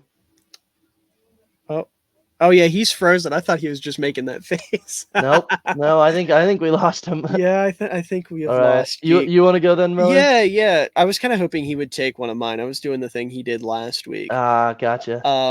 But I don't know. I'm between Dallas and Carolina. Okay. And yeah. I don't know, I think I'm gonna go the Carolina route, just because, like, I get the process, right? You want to build around Bryce Young, absolutely, 100%. Trading up one spot for Xavier Legette is interesting, because I don't know if that's something you necessarily had to do. But I do like Legette. Like, I think Legette gives you something you don't have, at least in like a good position with a big body like true X. You know, you had I'm going to move myself over here to the other side just because I tend to look off to the left. But you know, you didn't have that. Like, Jonathan Mingo was supposed to be that, and he was not good last year. So I understand wanting to take another swing on that, and I think Legette is somebody that has super high upside. I don't know how you felt about him. I'm pretty pro Legette. I actually really like that pick. Okay. I like the pick, but I don't know how I feel about the trade to get him is my only thing. Just because, like I said, I don't think I care. I guess it's clearly a guy that they like. You only move up one pick if it's a guy that you really like and you are worried that the other team might take him, regardless of whether or not they're going to. Because, like, I mean, that's what the Eagles did to you guys for Jalen Carter. Like, it usually is not very expensive to do that. So I really don't care about that at all. With Legette, to me, like, he was someone that early in the process, I had him started as like a second round grade, because to me, like, watching the tape, he just looked like a true project to me, where the athleticism is there, but there's very little nuance in how he runs his routes, how he adapts to different coverages, particularly zones. Like, he is not someone who is kind of bending his route through zones like you see a lot of other veteran style guys do. And then you kind of hear his story, and it was like, this is someone who is just, I know he had a late breakout, but it's someone who's had very little experience at the receiver position. Oh, here he is. Oh. Yeah, we're talking about Carolina right now. Yeah. And Legette, to be specific. Oh, fair. Yeah. Yeah, but I think, like, hearing it's almost like a 21-year-old mind in a 23-year-old's body, which to me gives me a lot more confidence that this is someone who, you know, can be developed at the position, can break out at the NFL level. And I think if you're offering Bryce Young the true, you know, 1A guy that Legette has the potential to be, there's not a fairer shot than that, right? Like, this offseason was totally based around Young is not allowed to have any excuses this season, because every other part of the offense was terrible. The receiving core, the offensive line, it was all terrible. We are going to unload every single resource into making sure that that is not the case this year. And if Young is bad, we will move off of him. Like, we're going to cut ties with him, which I think is a good process, right? Yeah, no. Like, spend money now to make sure that you know what you're getting for your future. Right. And so I think Legette is a really solid noodle to throw at the wall, because like, what he has the opportunity to develop into and the odds that I think he has to kind of hit that ceiling, that's really high to me. And so I think getting him where you got him, especially the other thing about trading up in the first round is you get a 5th-year option with him, right? Yeah, like, I guess I didn't think about that. If the development happens with him late and you want to add that 5th-year option, that to me is something that is a really sweet get. Yeah, no, okay, that, Okay, so scratch what I was trying to say. I like the Leggett pick. I want to make it clear, like I like the player. I like getting him for Bryce a lot. Yeah. It was just the trading up for it. But honestly, the 5th year option sold me. I totally forgot about that. Geek, go ahead. I also trying to say think something. Adam Thielen might need to be looked at as the greatest coach on the field of any play. Look at the receivers he's helped develop. Right. Like, and that is like a huge thing. All of them. Diggs will tell you, Justin Jefferson will tell you, like, it was huge having Adam Thielen because he is just the guy who wants to help everybody else be better, which I guess is cool. Mhm. Not every receiver's like that. Not every person is like that. Yeah. Especially, because you can look at it as a guy's trying to steal your job. But I think Leggett or any receiver going to a place where I don't know enough about the coaching in Carolina, but like where you have a receiver who can. Okay. I don't even remember who they hired. Canales. Ah. Well, yeah, that's who Carolina. I thought you were talking about South Carolina. Oh, no. Well, that too. But even the Panthers, it's like. Yeah, Canales I'm high on. Canales, have we seen him help develop receivers before? I think he's great with quarterbacks. His main thing, I mean, he was a receivers coach in Seattle. He was? I didn't know that. Yeah. I didn't know that. Okay. He spent like 10 years in Seattle. And so like looking at their track record, there's like Doug Baldwin, DK. Yeah, like there's okay. Plenty of development at the position under him. Okay. But the track record is positive. Okay, so, I think Leggett's awesome then. Yeah, so Leggett's just going to become DK then. Okay, that's cool. Hell, maybe Jonathan Mingo and Terrence Marshall will become good wide receivers then. I can finally live out my Terrace Marshall agenda. I was never high on Mingo, but Marshall could be cool. I loved Mingo coming out. I know. I think got sucked into the big body receiver from Ole Miss. It's happening. He's gonna be DK or AJ Brown. Right. I think I slipped a little bit too much of that Kool-Aid. But looking at the rest of their draft, not going in order, just the first thing that stands out to me, I fucking hate Jatavion Sanders. He was one of my least favorite players in this class. Dude, you know me. I want to tight end. He's not a very Miller football certified player. I think that though is like, I mean, I talked about this with Patrick, so I'm stealing his thunder a little bit here. All credit to Patrick on this. He kind of sold me on it a little bit because I was not a Jatavion Sanders like fan as a player, but like what he's offering over the middle of the field as a pass catcher, I think is important to Young, who, like among all of the other under 6 foot quarterbacks, like Young is the one who operates over the middle of the field the most. And right now on this team, there really isn't a very quality threat in that spot. And so I think Sanders is a fine, like 4th round flyer to give you that, even if there's plenty of flaws that come with him as a player. Yeah, but if you're going that route, at that point, I'd rather, like where did I have Sanders ranked? Because I know it was low. He was my tight end 6. Like, take a flyer on Theo Johnson at that point, or go with a Cade Stover, or see if Eric All can't stay healthy, or I didn't watch. Oh, we lost Geek again. Yeah, I didn't watch a ton of those guys, so it was more of just like the fit that I was talked into. But like I agree, I was not very high on, or I was lower than consensus on Sanders as a player. What's going on, Geek? I don't know. My internet's Wyoming's having a moment. Yeah. It happens when you live in the middle of fucking nowhere. Yeah, and I get that. I get wanting to have like an over the middle target for him. But am I mistaken in saying that couldn't just be one of Deontay Johnson or Adam Thielen? Like, can one of them Adam not Thielen, operate? I think that's a little rich. Like I think, guess. Like he doesn't really have the speed to burn someone on a drag route. Okay, I get what you mean now. Maybe a zone option over the middle. And that's kind of what I was leaning towards with Thielen specifically. Okay. But I see what we were looking at that, attacking the middle of the field in 2 different ways. From 2 okay.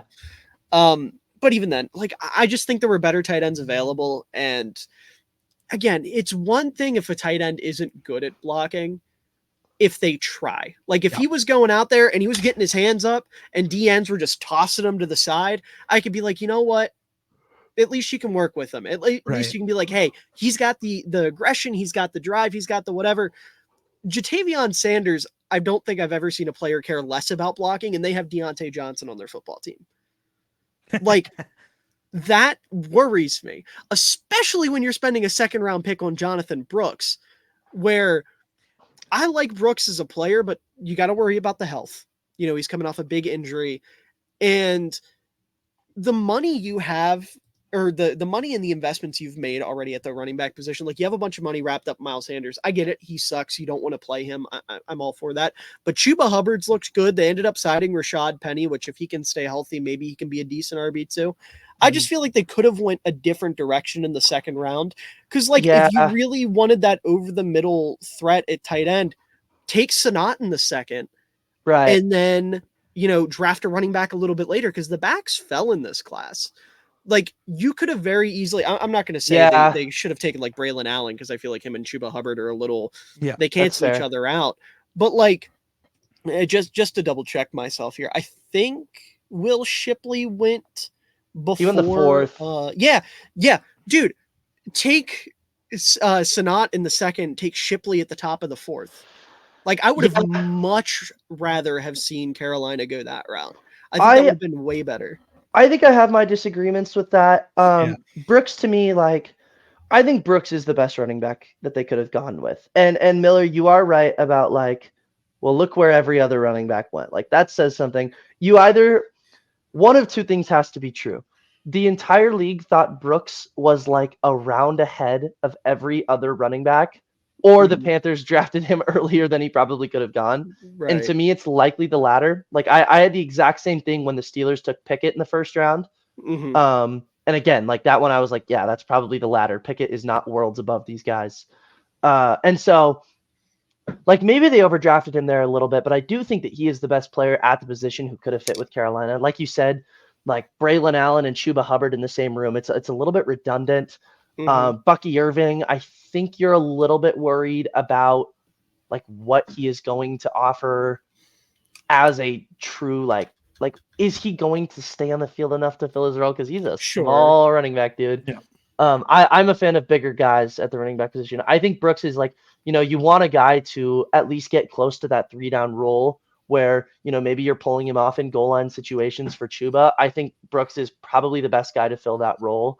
Yeah. And if you're going with that in the second and Jatavion in the fourth, I'm fine with it. I also don't love Sanat as a pure over the middle option. I liked him best coming out in the flats, maybe extending that into a wheel every once in a while. I preferred him as a sideline threat. Okay. But the other thing I'd like to add about this team, I love the linebackers that they've picked. Wallace was he was my linebacker too. In terms of a little bit higher on him than me. That was something else I was going to point out. I like Wallace, but I think this was early. I mean, I'm someone who cares a hell of a lot about are you offering a true Mike role? Sure. Wallace is raw, but I think him and Colson were my two guys where I'm I think they can do that the best. And I preferred Colson over Wallace mainly because I think Colson is a little bit more developed on that front. Probably still a year away as to Wallace is 2 or 3 away. But I think the long-term goal with him could be really, really sweet. And Michael Barrett in the 7th round, I like the Barrett pick. I really would not be surprised if they have drafted 2 very key pieces of their linebacker core here. I'm glad you liked Barrett. Yeah, because I loved Michael Barrett. To him, he's a little bit more of a true will to me, where Mm-hmm. the match coverage with him is just off the charts. And if you're mainly prioritizing him as a coverage guy, that looks good. While you can develop Wallace into more of your Mike, I'm not totally familiar with what Carolina runs, but if they're running a 3-4, those are your guys right there. Those could totally be your guys in the future. And if you're walking away with this class with your 2 middle linebackers of the future, that I don't see them as a loser, in my opinion, because I feel positively about more of the picks on this board than I feel negatively about. Yeah, maybe I'm just a little too caught up on Brooks and Sanders, because I do like Wallace a lot as a player. I think the big thing with him is I love his energy. There was not a more energetic linebacker in this class, and that is something that I feel it's another one of those intangibles. You can't teach it. And when you're somebody that's going to make a fucking huge hit and fire everybody up and get everybody's blood pumping on top of being able to command the respect of your teammates and, just keeping everything together. And Michael Barrett was the same way too. His was a little bit different in the sense of like you could tell he was somebody that his teammates loved. Just based off the fact that like if he made a play, it was instant. Everybody was on top of him going crazy, and he was the first guy to help guys up off the ground. Like I know I'm talking very much like a 1990s defensive coordinator right now, but like at the linebacker position, I do feel like that kind of stuff matters. And like you talked about with Barrett, the coverage aspect of things, and just being a really really smart football player. I like those picks a lot. So yeah, maybe I am just a little too caught up on Brooks and Sanders because. Oh no, I'm worried about Brooks's health, and I don't like Sanders. And Brooks, to me, like health is my only concern, even kind of. Like I think he's the best running back in this class, and I think teams would have, like a lot of teams would have had like a real first round grade on him had he just not been hurt. Like Brooks is insane. I don't know. I think Brooke, like I'm looking at my notes right now, and I almost forgot I didn't love Brooks's vision, which is a big thing for me. Like I thought it was fine, but there's definitely a noticeable, like he's somebody that's like just a tick late. Look at Mike. Which like in college you can get away with, but at the next level, if you're like half a second late to find a hole or half a second late to make a decision, that can end up having some pretty devastating consequences. And also I didn't think he was great at like changing directions, cutting on a dime, like that. So I had my concerns with him outside of the injury. He's also not a very powerful guy because he's what, 216? No. Yeah, like and he has the size to be, you know, a big dude, and he shied away from contact a little bit, in my opinion. Which I think granted for Carolina that doesn't matter because you don't need him to be like a Right. Which, you know, to me that makes this an even better fit. It kind of masks the weaknesses a little bit, but I think my thing with Brooks's vision was less of like he's making bad decisions and more of he's just making good decisions and not really hitting them fast enough. That's what I'm saying. Yeah. Yeah. Like he's just like a tick late to like make cuts and find holes. And like I said, you can get away with that at the college level, but once you hit the league, that like it's half a little second, bit of a different story, right? Yeah, that half a second is the difference between a 15-yard run and a 5-yard loss. Like that's a big thing. And like I liked Brooks. He was my RB3. Like I thought he was a good player. Like based purely off my board, I like this is good value, but I don't know. I just feel like if you're really trying to build around Bryce, going with a running back as your second pick and drafting him way before everybody else drafts a back is not ideal for me. Yeah, like that's fair. If they would have went again, if Brooks would have been there at the top of the third for him, or if they would have stayed put and taken Brooks, which that plays into my other least favorite, or not. Did they move up for Brooks? Yes, they jumped up. They jumped up to 46 because they were afraid of Dallas taking him, I believe. Because Jerry Jones, like after day one, was like very real to me. I understand it. Yeah. Like that's why I'm not going to fault them too much for trading up. Because Jerry Jones, like after day one, was like, Jonathan Brooks is the best player I've ever interviewed. I love him. He's like a son to me. Like I can understand wanting to get ahead of Dallas if that's really your guy. I just feel like in terms of distribution of assets and you really trying to build an offense around Bryce, running back is not the position I would have prioritized. I would have definitely went a different route. I could have even seen them going with another receiver over Brooks I would not have been mad if they took like if they walked away with Leggett and like an AD Mitchell. Right, exactly. Yeah. Because like Thielen's fine for now, but he's what, like 60 at this point. He's going to be gone in a year or two. You got to think about life after Thielen. And Deontay Johnson's not the youngest guy. He's like what, 28, 29. But I also think like 3 receivers is something that's starting to become increasingly more important. And I think with a guy like Bryce, who, you know, is not this broken play demon who likes to sit back, likes to read things out. That's the most important thing to me is like so I would not have been mad at that, but I also don't hate the Brooks pick. I don't hate the Brooks pick either. I just feel like they could have went a different direction and maybe spent their capital better. All right, Geek, should we speed run your loser here? I don't know. I'm either going Dallas or the Giants. That's who Miller almost went. I almost Miller said almost Dallas, went with Dallas, yeah. And I talked myself out of it because I kind of figured you'd want to talk shit on Dallas. Yeah, the only other team I even kind of think goes here is the Giants, but I like 2 of their picks enough to call it okay. I don't remember if it was their first 2 because now I can't find the Giants. Because I feel like was for the Giants, Newbin what are you number trying 2? to say?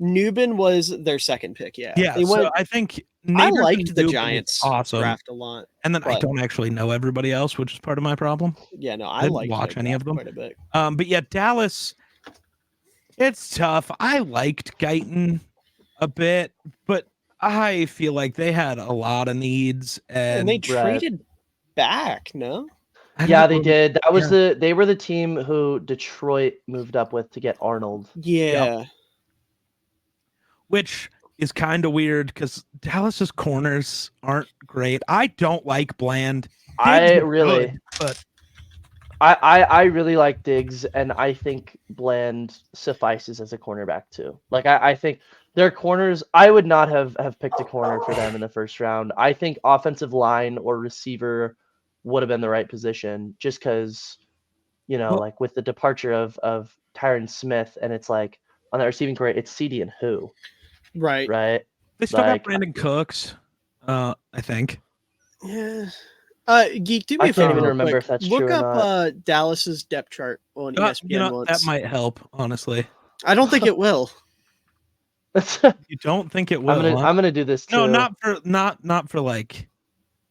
No, I'm saying I don't think it'll help you see what you want to see. What? It's a They have 3 positions. They have a Oh, left wow. defensive end, a left corner, and a free safety. yeah. Like, So I maybe knew- offensive line was smart. Man, they need quarterback, I was running gonna back, say, like, I receivers. knew Dallas was about to have issues with like needing to pay guys, but I didn't realize it was this bad. Does Yeah. anybody have a real depth chart? Okay. I think I found one.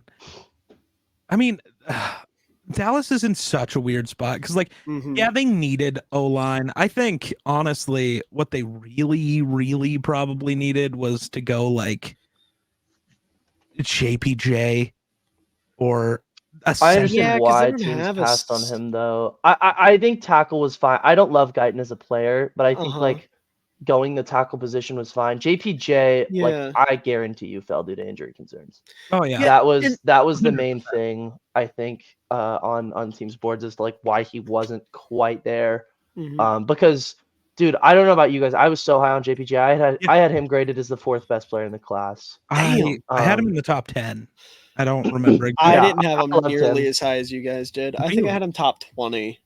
So No, I had him 16. I had him a Um, little bit lower than even I thought. Okay. So I think my big thing is looking at this class, there were a lot more interior O linemen that I liked more than Guyton or any other tackle available. Yeah, And we that's saw fair. Tyler Smith play tackle really well. Yes, he Yeah. was Uh-huh. better as a guard, but like Pro Bowl tackle, all pro guard, you just Right. if you can get a better guard, go guard and just Yeah. put Tyler Smith back outside. Like that was fine.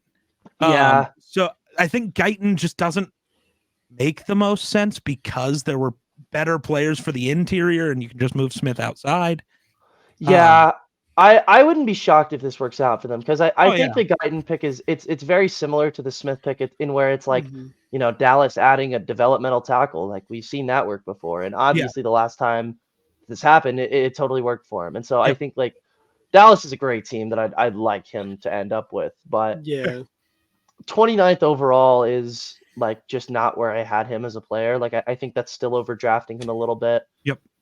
So I'm really interested to see how that one works out. I think in an ideal world, they stick at 24, take Graham Barton, kick Yeah. Smith out the tackle, and then still draft Cooper Beebe and let him play guard instead of trying to force him to play center like they're going to do, Is which Barton- bothers me. You'd play Yeah, Barton at but- center, right? Yes, you'd Yeah, okay. have The way you Smith, said Barton that is Beebe, probably, Barton. I think Barton is probably guaranteed to be a center. Yeah, No, yeah. it's just the way you phrased that. Well, no, hurt I my was brain. trying to Oh, say gotcha, they're gotcha. trying to make Yeah. they took Cooper Beebe from Kansas State who played guard. They're kicking him into center. I think he'll be fine there, but I think he would ideally Yeah. be a guard. So like having Smith BB than Barton as your left side of your line, I think would be a lot better than For sure. what Gotta they're find going to a be better rolling depth with chart right now. here. Yeah, I found one on I'm using our our lads. lads. Yeah. Yeah. Yeah, that's what I'm using. So like, had they not gone tackle, their starting tackles would have been Asim Richards and Terrence Steele. Unless they move Smith out to tackle, which I think is what they Yeah. probably would have done if they That's passed probably on right. Guyton. And Um, Steele's fine. He's not bad, but he's not good. He's a replacement level tackle. Yeah. Yeah, Like, I think you'd but feel okay with this year going into it with Steele Yeah. as your right tackle. I totally understand like why offensive tackle was a huge Sure. position of Sure. need for Yeah. them. But even then, if they would have just stuck and picked Jordan Morgan, I would have felt a lot better about it.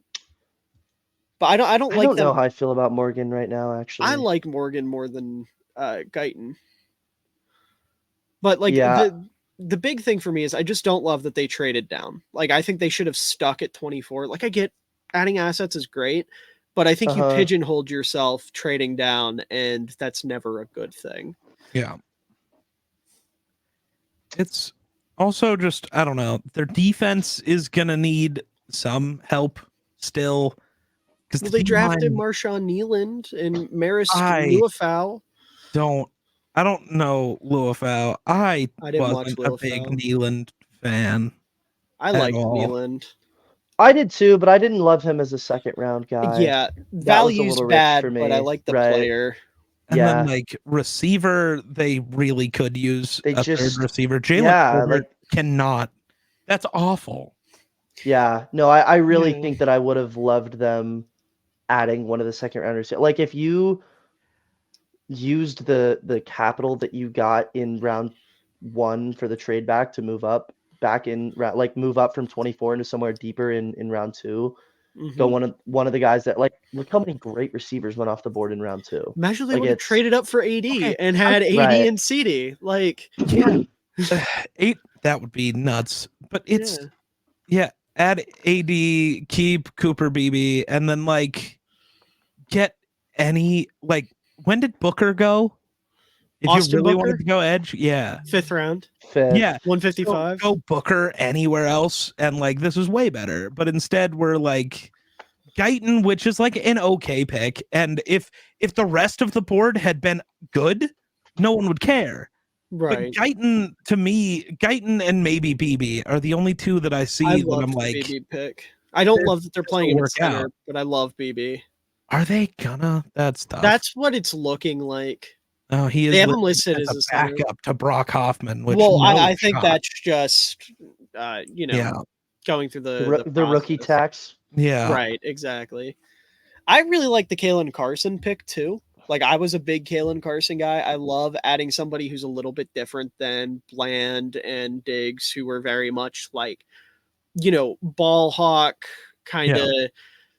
I don't want to say like weak or soft corners, but the point I'm trying to make is like Kalen Carson's a fuck you in your face, beat you up at the line of scrimmage all the way through the route type of corner, and Diggs and Bland just aren't that. They're more of just traditional like softer coverage corners. They're just very Marcus Peters.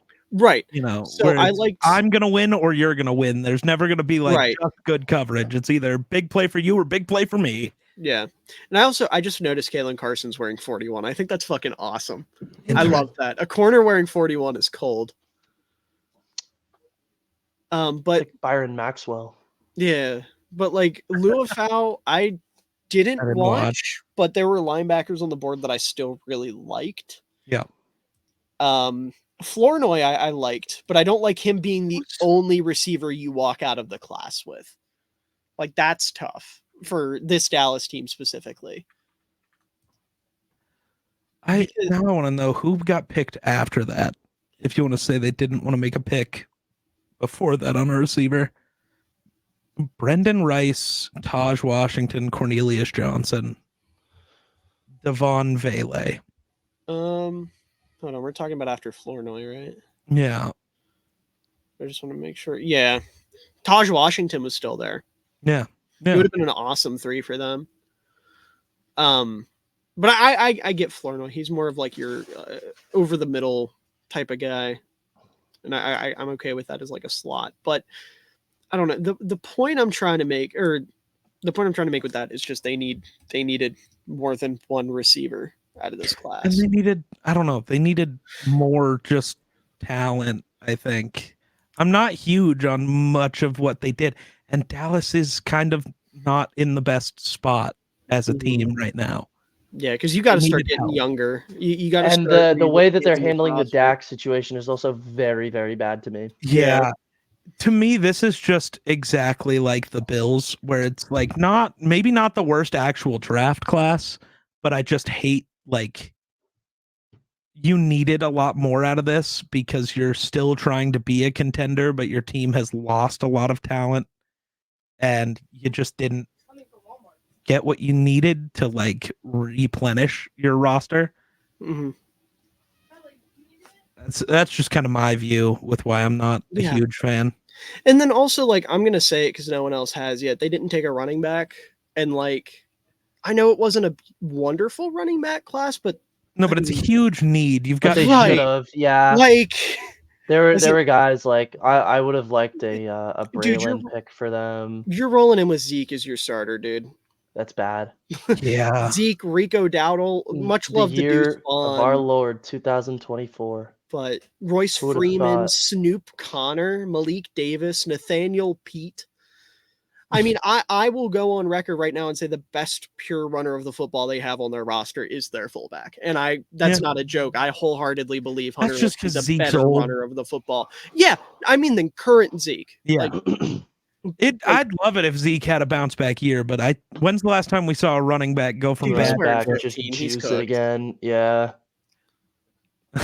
He's wearing 15. He's done. Bro hates He's the number cooked. 15. For a running back, yeah, absolutely. All right. Are we gonna try and get through all the other NFC classes, we or are can. we? Speed Oh, run fuck. it here. Did we all forget the truly worst class in this draft? Oh, I think we were. Atlanta. I think we were all like Yeah. it goes without saying. Yeah, Atlanta. Jeez. Yeah. Dude, it's awful. I'd like to make one statement, and I will defend this. The Rook Arororo pick was not bad. Now that we know that Johnny Newton's foot is probably going to explode every time he steps on the field, the Rook Aroro pick was not bad. Still don't think that was. I think if you wanted bad value. if you wanted a true like big two gapper, go with the LSU guy. Like there's better options there. You liked Mason Smith more? No, Jenkins or whatever his name is. Michigan. Oh, he went to Michigan. Michigan. Yeah. Oh, oops, I'm sorry. Yeah. No, Okay, he scared me for a second. See, I even agree. then I disagreed. I liked Jenkins more. I liked Rook more. Rook was my DT4, and that's only because I had Darius Robinson as a DT. Like as a pure DT, he was my third in the class. I loved Rook. I was a huge fan. I think the only pick they made that I like is Braylon Trice. I don't even love that pick. I had him as a 5th rounder. Really? Yeah, I think it's a weird thing with Trice, right? Like he was playing at college probably 30 pounds heavier than he weighed in. Yeah. Right? So it's like what style of Trice are you getting? It's like I think he's probably going to be a rotational pass rusher. Mm-hmm. Yeah. I think with just how many question marks that exists right now with what his role is going to be, 3rd round feels rich. Yeah. So I think it's entirely just because, again, all of the edge rushers seem to be going really early. Yeah, that's more my thing, is like where he was picked in comparison to other edge rushers, I think is fine. Might not have been where I would have graded him to go, but like with the way the board fell, I think also matters. Yeah, no, I didn't love Trice either, but I thought, like Geek was saying, considering the run on edges that we had, I think Trice is fine here. I still don't love him as a player. Right. But I mean, other than Austin Booker, and apparently the NFL hated Austin Booker, I'm pretty sure he was my highest rated edge on the board at that point. Yeah. So I can get behind it. And Brandon Dorless was a weird pick for them, though. My biggest question is, like, you're a team that you're supposed to go compete for a Super Bowl right now. Mm-hmm. None of these picks scream we want to compete right now. Not one. I think Rook does. Kinda. Rook is the second best interior defensive lineman you have day one. Is he? Behind Grady Jarrett, yeah. I can't remember who's still there because You're- Calais is gone, right? You have Grady Jarrett, David Onyemata, LaCale London, Zach Harrison, Damon Harris, Tyquan Graham, Contavious Street. Eddie Goldman might play this year. This is the third time he's Okay. tried to come back from So- retirement. I think he's just collecting checks. So you're right. Because listen, About here's him the being thing. second best, but that's also the thing. Your entire D line sucks. Why the fuck was Penix a pick? Well, you know, you Like, can't excuse You that. gotta can't say trade anything about down that. with somebody because Right. somebody wanted to go up for a quarterback. I promise. But It yeah, was no- probably the Raiders. Yeah. And probably for Penix. I'm not gonna lie. I think the Raiders were infatuated with Penix. Yeah. Um, But no, Rook. I mean, I'm bringing it up again because I will die on this hill. I really do think it was a good pick because I liked Rook as a run defender better than Chris Jenkins, and I think he's somebody that has all of the upside as like an awesome pass rusher. And who better to learn from than Grady Jarrett on how to rush the passer as an interior defensive lineman? Like, start him opposite Jarrett as your other 4-eye. You have the two of them with Onyemata as your nose. I think that's a good 3-man front. And then obviously you have whatever the hell you have off the edge. That's still a mess. Tryson Ebiketie, most likely. Right. Yeah. My point exactly. It's a mess. Lorenzo Carter, he's gonna get some Yeah. playing time. But I really, really think the Rook pick was a good pick. It's just it's going to get overshadowed by the rest of this class sucking. Yeah. And the Penix pick makes it worse because this is the only like real day one contributor defender you draft. And that's a problem. Yeah. But Especially with how their defense is, it lacks talent everywhere. Mhm. You got a good corner and a good safety, and we're only positive that you have one good pass rusher, and that's Grady Jarrett. Outside of Yeah. that, I'm not confident in And a he single thing. is. We're getting to any given year territory where he Yep. starts to get old enough where it's like, Yep. things might start falling off the rails. Because you're going into the year with Clark Phillips as your corner too. Yeah, that's And- rough. yeah. Utah legend though. Yeah. You also gave Kevin King a contract. Yeah, and he's their third, maybe fourth best corner, depending on Yeah. how you feel about Mike Hughes. That's my point. Like, that's insane, dude. Yeah, it's bad. Like, You know, because that's the problem with the Penix pick too. Like, not only is it bad value at 8, not only is it a bad pick regardless of value or anything, the trickle down effect it had on the rest of this draft class makes it irredeemable. Yep. Like, even though I like the Rook pick, I still look at it and I'm like, if they would have done anything else in the first round, this pick, people would like this pick more. Like, imagine they trade down and they take they take Latu, and then Yeah. you get Rook in the second round. Like, that makes way more sense. I'm trying to think, even, like, let's say it was the Raiders at 13, they take Latu, they take, I mean, a lot of people said Dallas Turner, which still would have been better for them just because they don't have an edge rusher that can win in any capacity. I don't like Ebiketie. And Lorenzo Carter is not a real football player. So you move down, you take Turner, you take Latu, you take fucking Byron Murphy. You could even go, Terry and Arnold or Quinion or just a corner. That Take just, Cooper dude, this Dean. just this just shows how bad the Penix pick was, man. Like, it's Mhm. so What a bad. useless way to spend a first And rounder. But And I but stand he's by, going to if be you're like gonna- Jordan Love. But if you're Oh going my to do God. that, you take JJ McCarthy. If you're Right, taking the right. project, you take the project who's Which- young enough to be a project. Right. Like, not only did they airball, I think the decision to even take the project quarterback in the first place after It's just dumb. shelling out $200 million for Kirk, like, that's bad process either way. Yeah. But not only did they airball in the process, they airballed on who they took for Yep. the like, just F- in every Yep. single sense of the mat. Like, it doesn't get There's- worse than that. There's a reason why the first thing we saw after the pick was made was the GM getting yelled at by the owner in the war room. Yeah, what the fuck are we doing? Yeah, And yeah, that's then- right. My favorite reaction to it, I know I've told Geek about it, was Ryan Poles. After, Yeah, the Like, day or laughing. a Yeah. couple days after. Yeah, he gets asked about it. He's like, well, we're just happy it ended up that way. I was Like- the only person in the world who cheered for that pick, I think, Yeah. except for his family. I And cheered for that pick, dude. I It just was helped me, so I was very I was happy. I was really certain that they were going to peel off a defensive player, and rooting for Seattle at 16, I was like, I just need these offensive randoms who I don't want to end up in a Seahawks uniform to keep coming off the board like this. Yeah. Yeah. And it just so happens.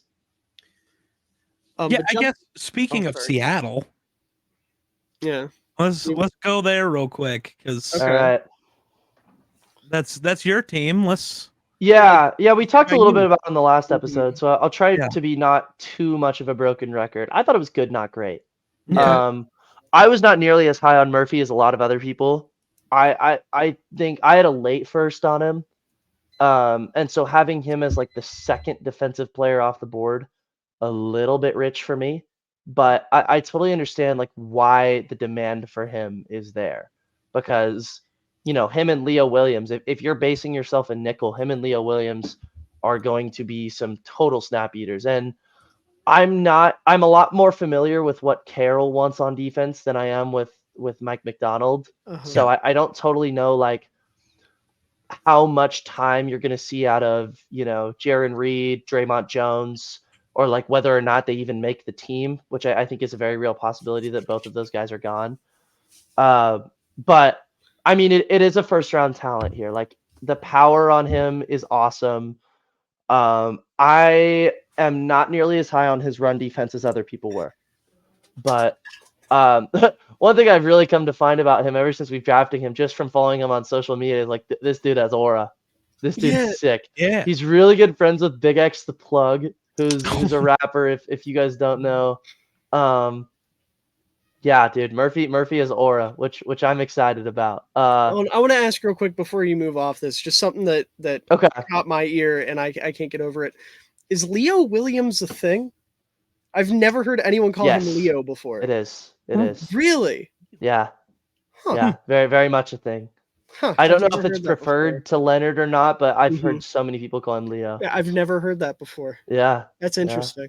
Yeah, but that's kind of how I feel about the Murphy pick. I felt like when we picked him, like I was watching the draft with a couple of my other Seahawks fans, and it was a consensus like, all right, like I'm fine with that. Like nothing, I wasn't losing my mind like I was when we picked JSN in terms of like running around the room, and I wasn't losing my mind in the way that I hated it with Witherspoon. Which I went 1-for-2 in the best way possible. I was huge on Spoon. I did not. Had many Spoon arguments. My biggest thing with it was why the hell was it not Christian Gonzalez if you're going to do that? Oh, you meant the pick itself. I thought you meant the player. No. I have found out a little bit more about that. It's because they wanted more run defense out of the cornerback position, which, if you're sticking Gonzalez and Woolen next to each other, like, could be issues in the secondary run defense. On you, so. It's true. But, with Bobby Wagner out there as Mike linebacker with that's the outside run would slaughter us, especially when Nwosu got hurt. But, moving on.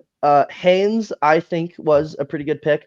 Steal. That's huge. Yeah, most likely an immediate starter to me. Mm-hmm. Like I think with him as a run defender, I don't really have any concerns. Where I really started to get like the biggest issue I found with him was his anchor. Like I think he's someone that you can kind of crunch the pocket with, but the more that I looked into it, it looked more of like a skill or technique issue than just like this guy does not have the power to keep himself in front of the play.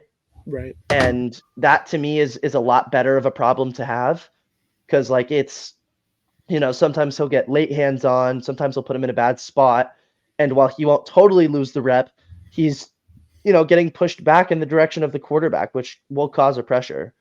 And so I think that it's less of like a, body type issue and more of a technique issue, which is a lot more fixable. So I really think that if things go well with Haynes, this could be definitely a long-term starter. Tyrese Knight was maybe a little bit overdrafted, but I understand the vision there because he's someone that they met with in the pre-draft process. He does have the mold to be like a true Mike type of guy, which is, that's what McDonald needs. He needs guys who have the movement skills to mug up at the line and then drop back into Tampa 2. Because, that's exactly what you were seeing out of Roquan Smith. You think Knight the can way do that? I think Knight does not have the instincts at all quite yet. He But I definitely think doesn't have the instincts. You're not worried about his movement skills, though? I'm not. No, I think in terms I of guess in a just Tampa too. Okay, because I'm thinking I didn't like him sideline to sideline. Like I didn't think he was a good lateral mover. But I guess in a Tampa 2 no. where he's just dropping back, that works. He's also a big hitter. There's Right. plenty of it. There's a huge discipline problem with gaps, right? Yes, Like absolutely. the idea is there. Like there's reasons why he fell to the 4th round though, Right. and it's fixable stuff. I think you're putting him under Mike McDonald. Like this is like a shell of what McDonald is going to want out of a future linebacker, and we're probably not going to see his effects this year. But I think Knight could be pretty sweet in the future.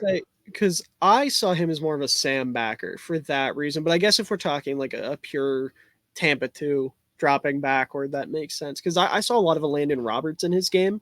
And like not as like a slight, like I thought he was a fun downhill linebacker. So to me initially, I was thinking this was more of your Patrick Queen.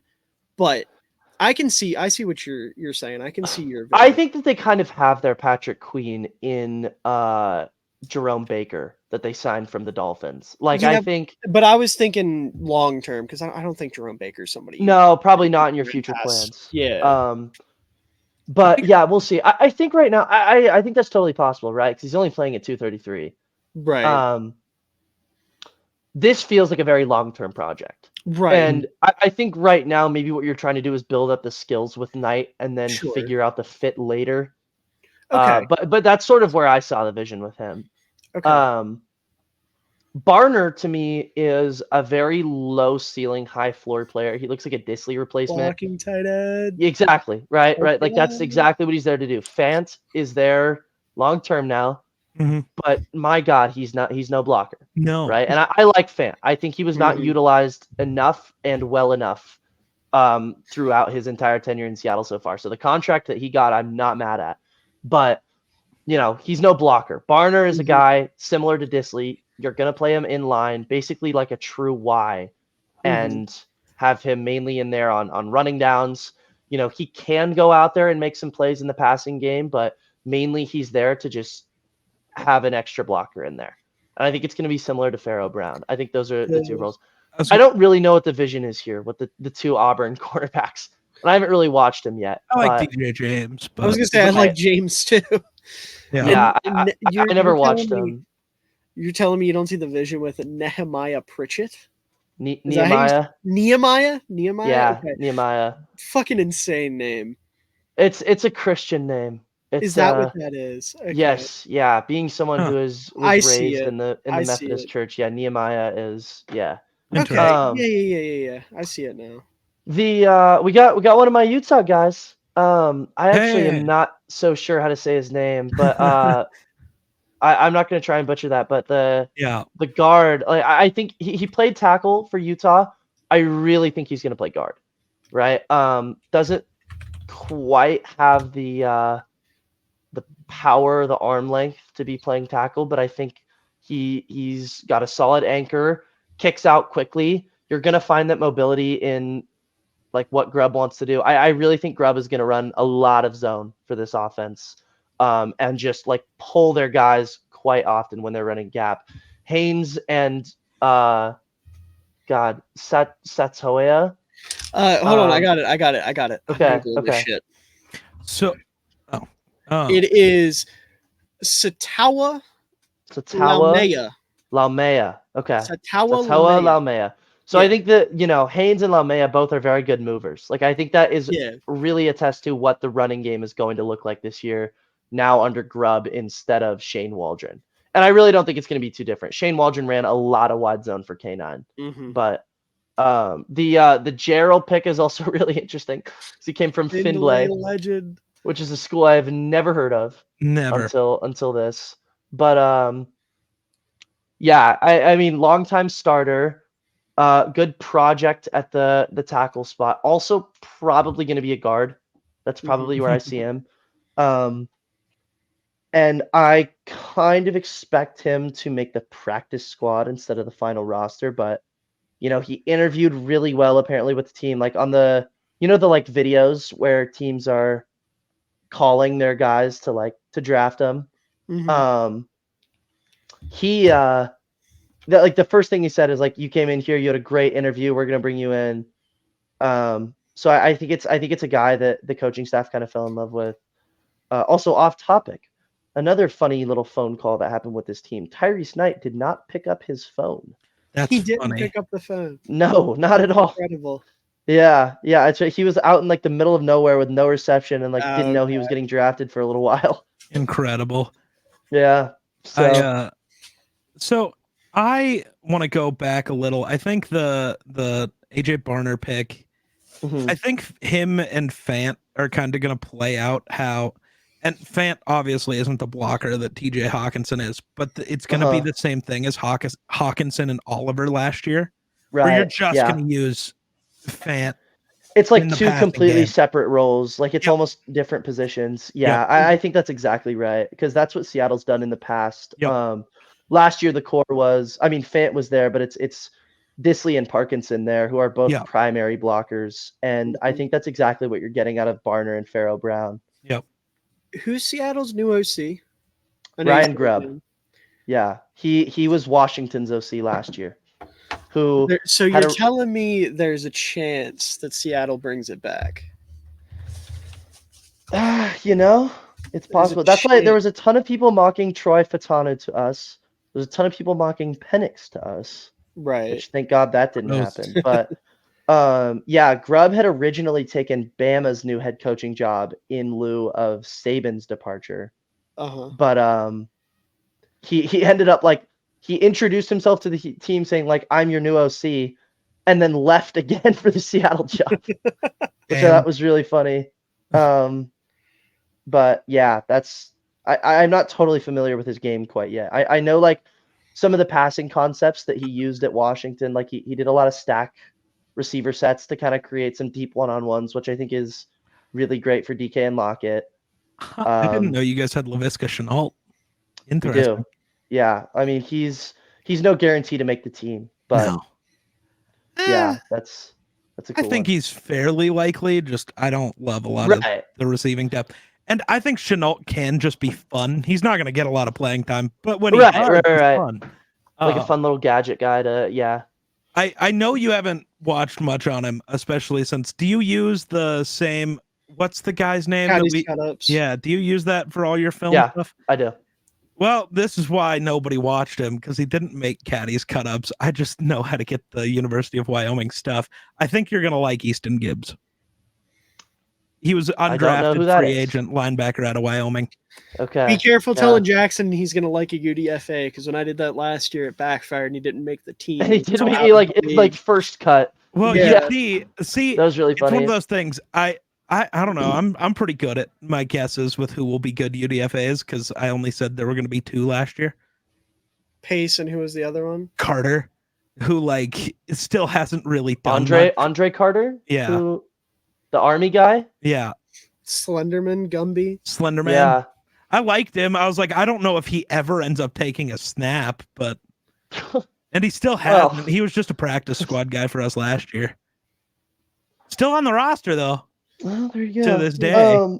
Yeah, I bet a couple of these guys, like I would not be shocked if pretty much everyone of our last 4 picks is like not making the team or like some kind of practice squad option. I think there's a decent chance Gibbs is your other starting linebacker. I think it could happen. I think he could pull an Ivan Pace. I think that which isn't saying a ton because like I mean they went and signed they signed Baker and Dodson, right? Like yeah. I think that there's a little bit more of a vision. I'd be a little bit shocked to see him make the team just based on like what I know out of our linebacking core, but that's me saying that without knowing who he was until about 45 seconds ago. I like Gibbs, but yeah. All right. Do we have any other? The only person in this draft class I saw play live. So I was gonna say, I say for the rest of these NFC classes, we each just pick a player we like. Just to give just to speed it up a little bit. Yeah. So going alphabetical order, Arizona. Yeah, so I am not going to be basic and take Marv here. Right. I'm deciding between Benson and Ryman. I'm assuming Miller's going to talk about Ryman. I mean, I So can, sure. I mean, it's your call here, but I'm gonna go with Benson just because, like, with me, That's a good I had call, him yeah. graded lower than where he's playing, but Uh-huh. I look at him, it's like the physicals are there. I really don't love like his vision or like the nuances that he offers as a running back. I think James Conner is a great person to throw him in the same building as, because that's, the only way that Conner wins is through vision and through patience behind the line of scrimmage. And it Mhm. made him a quietly very effective running back last year. And, we saw the exact same thing with Rashad Penny when Adrian Peterson like randomly came into the building for about 3 weeks for Seattle. I would not be surprised if we have the same effect here with Benson, especially now that he has like a whole training camp and stuff to learn under Connor. This could be a pretty sweet addition. Yeah. Yeah, Um, Trey Benson was my running back one, so I yeah. loved Oh, that. really? Yeah, I loved Benson. So him and Brooks were like 1A, 1B. I liked Okay. Brooks, injury scary. So Yeah. it ended up being Benson just because a little less concern there. I'm just gonna be basic here because Miller has more to talk about. I'm going Marv. I don't. Yeah. You got the arguably the best player in this class. Whether you Yeah. want to say it was Right. him or Caleb, whatever, or Joe Alt. I guess there were three like insane guys at the top, but like Marvin Harrison, especially to go with Kyler, that's just insane. I'm so excited for it. If we ever see him play or be part of the Cardinals, Mhm. everything going on with him off the field is really weird. But hey, at least he didn't kill a guy like his dad did, so it's okay. Right. Um, so I'm actually gonna go a different route. I do like Tip Ryman. I Hmm. will say I'm very big on him. He reminds me a lot of Kieft coming out a couple years ago, who ended up going to Tampa, is like a pseudo fullback for them. And I don't think Ryman will fill the same role for Arizona or anything, but he's a fun blocking tight end. My favorite pick of theirs was Xavier Thomas, the edge out of Clemson, who is a really fun developmental edge who has all of the athletic tools you could want in terms of speed, length, first step, his bend, his strength. Like he was a 5-star recruit and has 5-star athletic traits like out the ass basically. And it's just kind of working on the development thing. He's had some injury issues and he got hurt running his 40, which scares me a little bit. He wasn't super productive because of the injuries. But if you can develop him, I mean, Arizona's pass rushers are pretty underwhelming. Like BJ Ojulari, I liked, but outside of that, like you've got Zaven Collins as a hand in the dirt edge at this point. Darius Robinson isn't somebody I loved as a true defensive end. Um, so I don't know. I think Thomas could carve himself out a nice role as like a rotational pass rusher and getting that in what, like the 5th round? Yeah, top of the 5th round. I think he could be fun. I think he could be somebody that, Cardinals fans become a big fan of, especially, because I don't know. Has Zaven Collins played with his hand in the dirt before? Am I Last crazy? year, I think, He did or last like year? the end of last year, because he definitely got moved at some point during the season. Because I remember everybody being like, "Huh, that's weird," Yeah. and then Okay. it became, "Huh, that kind of works." Weird. Okay, because I didn't pay a lick of attention to them outside of Greg Dortch last year. I'm Well, not who gonna was paying lie. attention to the Cardinals other than that Right, weird stretch they had where Josh Dobbs was winning games and everybody's like, "What the right. hell?" But I'm excited for Xavier Thomas for them, and then alphabetically, the next team would be So Detroit. I think we need to just shout out Arizona because we didn't bring them up during the like Yeah, best draft classes. I they think did they, pretty well. Yeah. Total winner. Yeah. I Yeah, yeah, agree with that. Max Melton Um. was a good pick in the second yep. too. Yeah. Okay. Detroit. I'm gonna let someone else talk about Arnold and Rakestraw if you guys want to, but I'm Yeah, gonna let take me. Mekhi Wingo. Miller can have Okay. Rakestraw for sure. Okay. Really, you're a I Mackay Wingo guy. I'm a Mekhi Wingo guy. Okay, I think he can totally be like a pure pass rusher. And I know that their that works. defensive tackle group is pretty star-studded right now. They have Reader and Mhm. then they have McNeil, Aleem um McNeil. Ali McNeil. Yeah, like there's Levi Wazurike is another guy that I like. I think Oh Wingo can yeah. come in. Like you're not getting every snap from him, but I Mhm. think he can come in and be like a pure pass rusher from the defensive side, like almost like a rotational edge guy who comes in at the edge Okay. position only on passing situations. I think he can totally be that from the interior, because I think he's really quick and can totally win out of just pure finesse. I would not be surprised if there's like a very real role for him immediately. Yeah, I can see that. Yeah, no, I love Dennis Rakestraw. I thought, first of all, the value getting him in the late second was incredible. I had a late first round grade on him. I liked him more than who was it? I think I had him above Wiggins. Was like the big, yeah. I had him with the same grade as Wiggins, but I think Rakestraw, you're getting like the ideal corner for the attitude that Detroit has first and foremost, because he's very much in your face. If there was ever a corner to chew off a kneecap, it would definitely be Rakestraw. And I think he can play inside. I think he can play outside. He gives you a lot that like you just didn't have. And with this defense that wants to be aggressive, play press man coverage, Rakestraw is perfect for that. And I don't know. I like him as a fit better than I like Arnold as a fit for Detroit. So I thought getting him in the late second was fantastic value. I am not going to talk about Terry and Arnold. I think everybody has talked about that. I actually, as much as I hate it, Christian Mahogany going Yeah. late 6th round, like he was my 5th best guard in the class, 8th best interior alignment. I loved Mahogany. Mm-hmm. So I think him so late as their, what is he going to be, the Jonah Jackson replacement, I think is kind of awesome for them. So getting that so late in the draft it's good, which is bad. I don't like when nice things happen to Detroit. That's Yeah. fair. Also, shout out British Columbia legend Giovanni Manu. There you go. Which We is got what? We got Green Bay next. Uh-huh. All right. I'm going to take Marshawn Lloyd for them because I Okay. think that one of the more interesting decisions of the offseason was Green Bay moving off of Aaron Jones and snagging Josh Jacobs. Yeah. And it's two very different runners, right? Where Aaron Jones mainly is an open field guy, a really good pass catcher, like someone that's beating you with speed. Jacobs, like good vision between the tackles, is kind of a bowling ball up the middle. Obviously both are very good players, but a huge like transition in terms of the main guy that you're starting.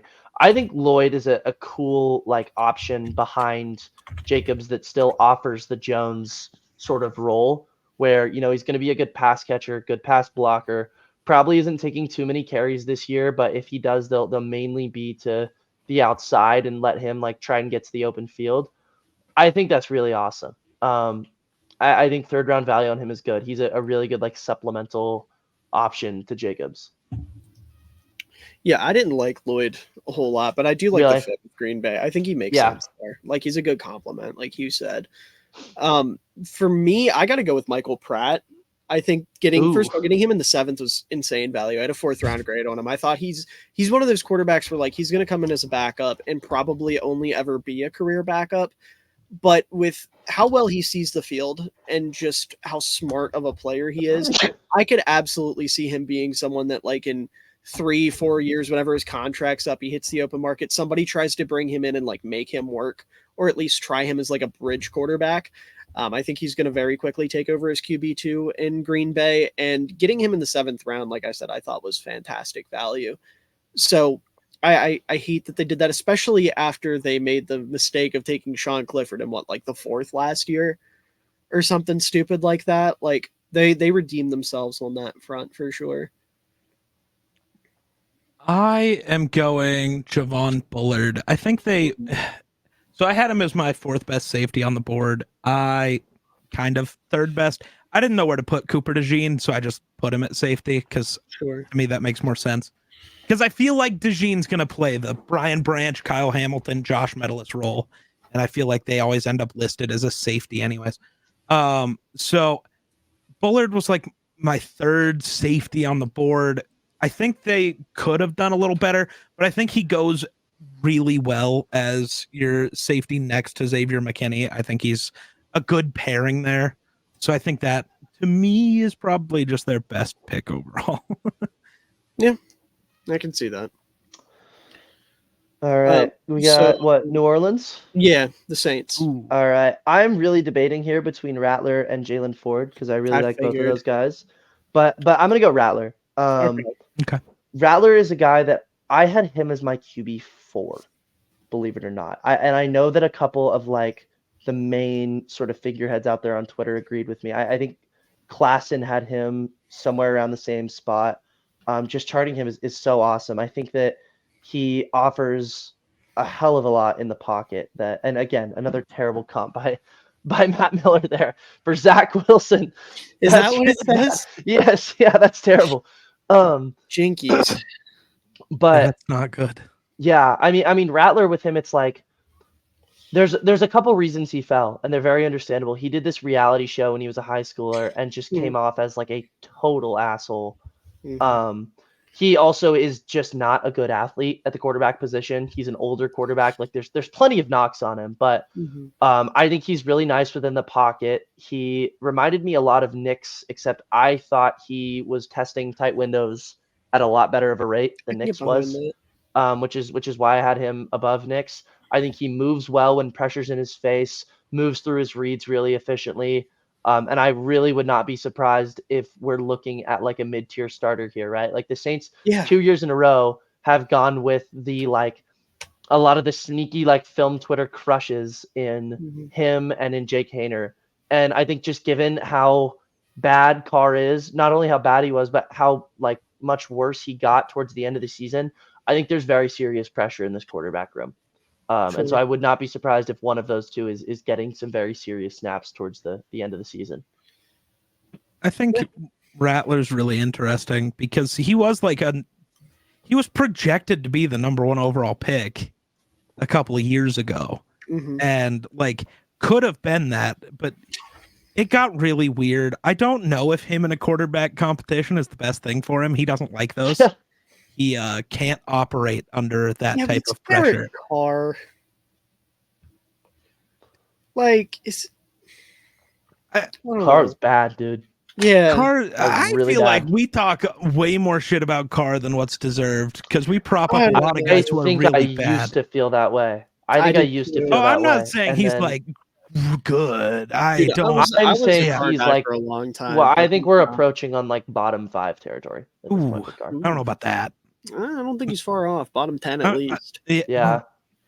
But I just Rattler, I think this is a decent spot to pick him if you're going to give him a shot, just because I think a lot of those, I don't know if I want to say character concerns, but I don't know. The personal things are weird with Rattler. Yeah, I just gotta hope he can mature. Yeah. Granted, I don't know if New Orleans is the best place to send a guy to mature. Yeah, hey, at least true. Jameis isn't there anymore, so yeah, he's not Jameis gonna is gone, move but you backwards. still got questionable people up top and you've got party atmosphere. Yeah, I was gonna say it's New Orleans. Yeah. So, although I will say I saw a lot of people talking about him as like a Rodgers successor, so I guess maybe it's better to go to New Orleans than New York.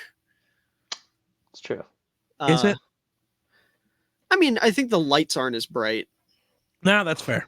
I think that's a big thing. And They're more we saw neon what happened to Rattler when he was under the bright lights. That's true. He got his chain snatched by Caleb, and he got made out to look like a jackass on TV. Like, yeah, it's not great. But for me, I'm going to go with your other guy, Jackson. I really like the Jalen Ford pick for them. Jalen Ford. I'm glad we're covering that. Yeah, no, I'm trying to remember who my comp was for him. It was someone like real simple, but like low key respectable. Alec Ogletree. That's who it was. Do you guys remember that stint when Alec Ogletree was like a genuinely good linebacker for like 2 years? Yeah. I see a lot of that in Ford. It's just like a really smart kind of downhill player. He's got the size. He's got like the spatial awareness. He's a really good gap shooter. He can stack and shed. He can read quarterbacks. He can set the edge. The only thing with him is like he's not the most athletic guy in the world, but when you look at what they have in New Orleans for their linebackers, like I think he projects best as like a Sam. And considering you have Demario Davis, who is, I would argue, the second or third best linebacker in the sport right now behind Fred Warner. Kind of depends on, it's between him and Roquan Smith. And I say second or third because I might be a little bit biased in wanting to put him over Roquan. But you know, you have that, and then you have Pete Werner, who is a little bit of everything on the other side as your will. Like, I think Ford can be the perfect third linebacker for that room. And right now you have Willie Gay in there. He's on a 1-year deal. Maybe you let him rotate a little bit and play some special teams to start out. And then once Gay's contract's up, let him take over. But I thought it was a really good pick. And yeah, I liked it. Jackson, if you want to add anything, since he was going to be your other guy. I mean, I've talked about it so much with the linebacker position. Like, how well are Mhm. you fitting the traditional Mike role? And I just think he's someone that, like, while again really raw, like I think he can Yeah, do Yeah. it. he could for sure. Giants. So we're I on gotta there? go with Yeah. Kool-Aid since we're Oh, Yeah. my trying to fault. get My me fault. rude. It's because I talked about Rattler also. Yeah. Oh. But yeah, I gotta go with Kool-Aid. Like I said, Mhm. I think he's the best coverage corner in this class. And again, with where he's at, with the safeties they have, and then being across from Marshawn, I think, and with the linebackers they have, this is a good situation to like hide that flaw in the running game. Mhm. So I like that. Also, Christian Boyd, I was a fan of. Yeah. So I also love the that's a good one. Fulwanga pick for them. I thought the Saints Yeah. did really well. Yeah, the Saints had a good class. I did not love the Fuaga. I had a second round grade on Fuaga. I love Ouch. Fulwanga. Yeah. I had him. He Damn. was my OT4B. It was him and He was Fodanu. I liked Fulwanga a lot. He reminds me a lot of Darnell Wright. I had him I as think I my had him as like OT4. my 7. Oof. Oof. Wait, let me look at that right now. Actually, Yeah, maybe my I had him as 6. 4. Yeah, I think it was 4B for me. Yeah, Yeah, 4A. I had him at actually. 6. I had him at 6. Yeah. Okay. What we got? We got the Giants. Yeah. I'm gonna be basic and pick Neighbors. Okay. I do think that Odunze would have been the right pick for them because the more that I think about it, the more that I think Odunze is the better receiver of the two. Mhm. I have started to get a little bit more and more concerned about his like catching and traffic ability, but there's a total world where Neighbors is just a true game breaker. His speed really is up there with the best of them. Great deep threat, great route runner, short. And the Giants don't. It's been a little while since they've had a true, great receiver, and I absolutely think that this could be the next one. And I'll say to their defense, I think Neighbors fits what Dable wants in a number one a little bit better. Because I think you look at Dable, he's somebody that wants to stretch the field laterally rather than vertically. And I think Neighbors is a lot better at that than Odunze is. Like, I think you very much have a clash of ideals there with your number one. So I think Neighbors was the perfect pick for them. I'm going to go with Andrew Phillips, thank God. corner out of Kentucky. I love Andrew Phillips. Are you going with Geek? Who? Who are you picking here? Newbin. Yeah. Newbin. Oh, okay. But Phillips to me is the perfect number two with Deontay Banks because now, Deontay Banks had a big rookie year, looked awesome for them. You need to find your number two. Getting him in the third round, getting a guy who was just a really sticky, aggressive man corner that, can keep up with the faster receivers in the league. Not saying that Banks can't, but like having two guys that can is a huge benefit. And apparently he's going by Drew Phillips now, I just saw, which maybe is a little better than Andrew, spelled Andru. But I loved the pick. I thought he was awesome. And again, getting your number two corner long term, at least in my eyes, in the third round is fantastic. I really like the Giants draft as a whole. Yeah, I had Newbin as the best safety in the class. Like, I think he was my 3. Again, Cooper DeJean was my number one, but that's just because I wasn't doing the DB thing. So it's corners and safeties, had to put him somewhere. But like as a pure safety, Newbin was awesome. And I think after losing Xavier McKinney, you needed a real safety option again. And I think Newbin was the best option to fill that. And I think he's just going to be great. I think they did a great job with their first 2 picks. I didn't know it. I didn't watch Andrew Phillips, so I can't. Newbin reminds me a lot of Xavier McKinney too, is just like a slower guy that's super instinctive and will put himself in the right place at the right time. Yep. So I thought like Newbin was my safety 3. I think he ended up being the first off the board if we're not counting DeJean. And while I didn't love he might that have before DeJean. No, DeJean was like 8. He was a top 40 pick. So DeJean would have went in the top 8 in the second round. But I didn't think Newbin was as good as Geek's making him out to be, but for the fit, I thought he was worth taking this high. I liked it for them. Newbin went 7 picks after DeJean. Yeah. So he was what, 2.8? Yeah. DeJean was 2.8. Newbin was 2.15. Yep. All right. Yeah. And then all right. San Fran. Yeah. I have got Isaac Garendo here. Okay. I think that the classic the Louisville running back. Yeah, that's exactly right. Like, if McCaffrey goes down, God forbid, I really think that this dude could come in and really, really produce. Like it almost reminds me of when the Niners had that one draft class where they took, oh my God, what was his name? The kind of stronger running back who ended up going to Philly. I Oh, believe. Same shit. class as Eli Mitchell. Yeah, it has to be too fast. Fuck, I know exactly what you're talking about. You know who I'm talking about. Yeah. Uh-huh. I'll let you cross I reference got you. that. But I think Garendo, it's like just the style that he is offering is like it's there's just no way it doesn't work under Shanahan. And he's Mhm. probably not going to get himself a lot of touches immediately given the talent that they have at the running back position right now, but I think that's a great depth piece to add. Yeah. Trey Sermon. Trey Sermon. I knew it Yeah. was Trey. I couldn't think. I'm gonna go before Miller can because I'm gonna go Renardo Green. Ah, drats. Well, because I don't No, it's know okay. anybody It's else okay. other than their first pick, and I wasn't the hugest fan. No, do I I'm was not a very hater. low I on just that. wasn't. So, Renardo Green, I think the Niners secondary has been kind of awful for a long time. So I think this is going to be huge. He probably ends up being their corner one really fast. I disagree with that. I'm not a big Charvarius Ward. I've Charvarius never Ward been a is big fan very of. good, dude. Charvarius Ward I is one of the think 10 best corners in the sport. I don't agree. Just that's purely just off the top of my head, just thinking. I don't Yeah, agree. no, he's I definitely one of the don't. 10 best corners in the sport. The only problem is he's the only corner they've That's had. also fair. Yeah. So he gets put in like disadvantageous situations quite often. Plus, Yeah. they don't have like the Niners haven't had like a true coverage safety in a while either. Right. Because like Hufanga, he's great, but he's a box guy. He's not Yeah. somebody that you're relying on to play cover two and You've play been that relying on over-the-top support. 38-year-old Tashawn Gibson to be Right. your actual coverage safety. Yeah. So there's plays where Ward gets embarrassed, but it's not because of him not having the skill. It's because he doesn't have the support. I've just never been a huge Ward guy. Well, that's why Ever. you're wrong and stupid. Okay. all right. So sorry, Renardo Green, bad pick. I changed my mind. No, I'm kidding. I'm Who's kidding. your guy here, Miller? I mean, since he took Renardo Green from me, I'm going to take Slick Ricky Pearsall. I loved that pick for them. Really? Yeah, Interesting. no, I was a big didn't. Pearsall guy. He is one of the better route runners in this class. I would say second only to McConkey. And like as a pure route runner. And I think the big thing with him is right away he can contribute as your number 3 and just be somebody that's going to find ways to get open and also has the ability to stretch the field a little bit.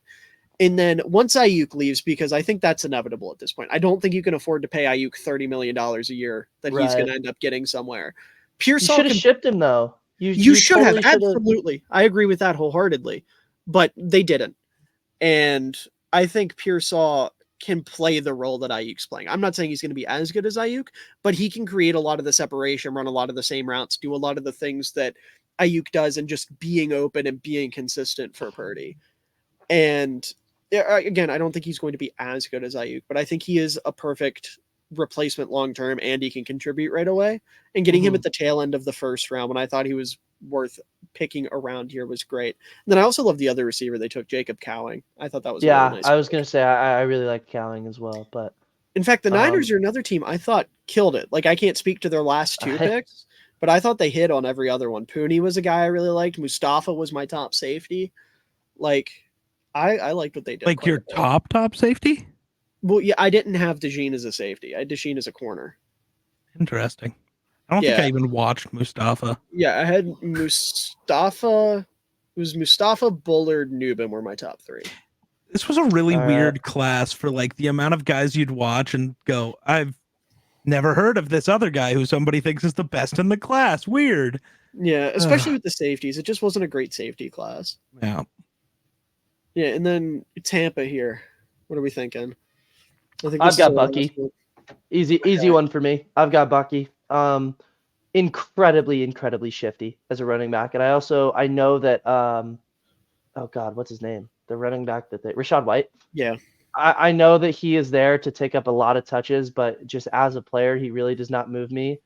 And I would not be shocked if there's a little bit of job insecurity there just because of how good I feel about Bucky Irving. I saw a lot of Ken Walker in him. Just so hard to tackle. I think, like it can make people miss in a phone booth. Maybe not the best vision guy in the world. And again, he's only 5'9", didn't test very well. So like, I totally understand why he fell, but man, like just watching, he'll be someone at minimum with a quality highlight reel, I think, at the NFL level. So, yeah.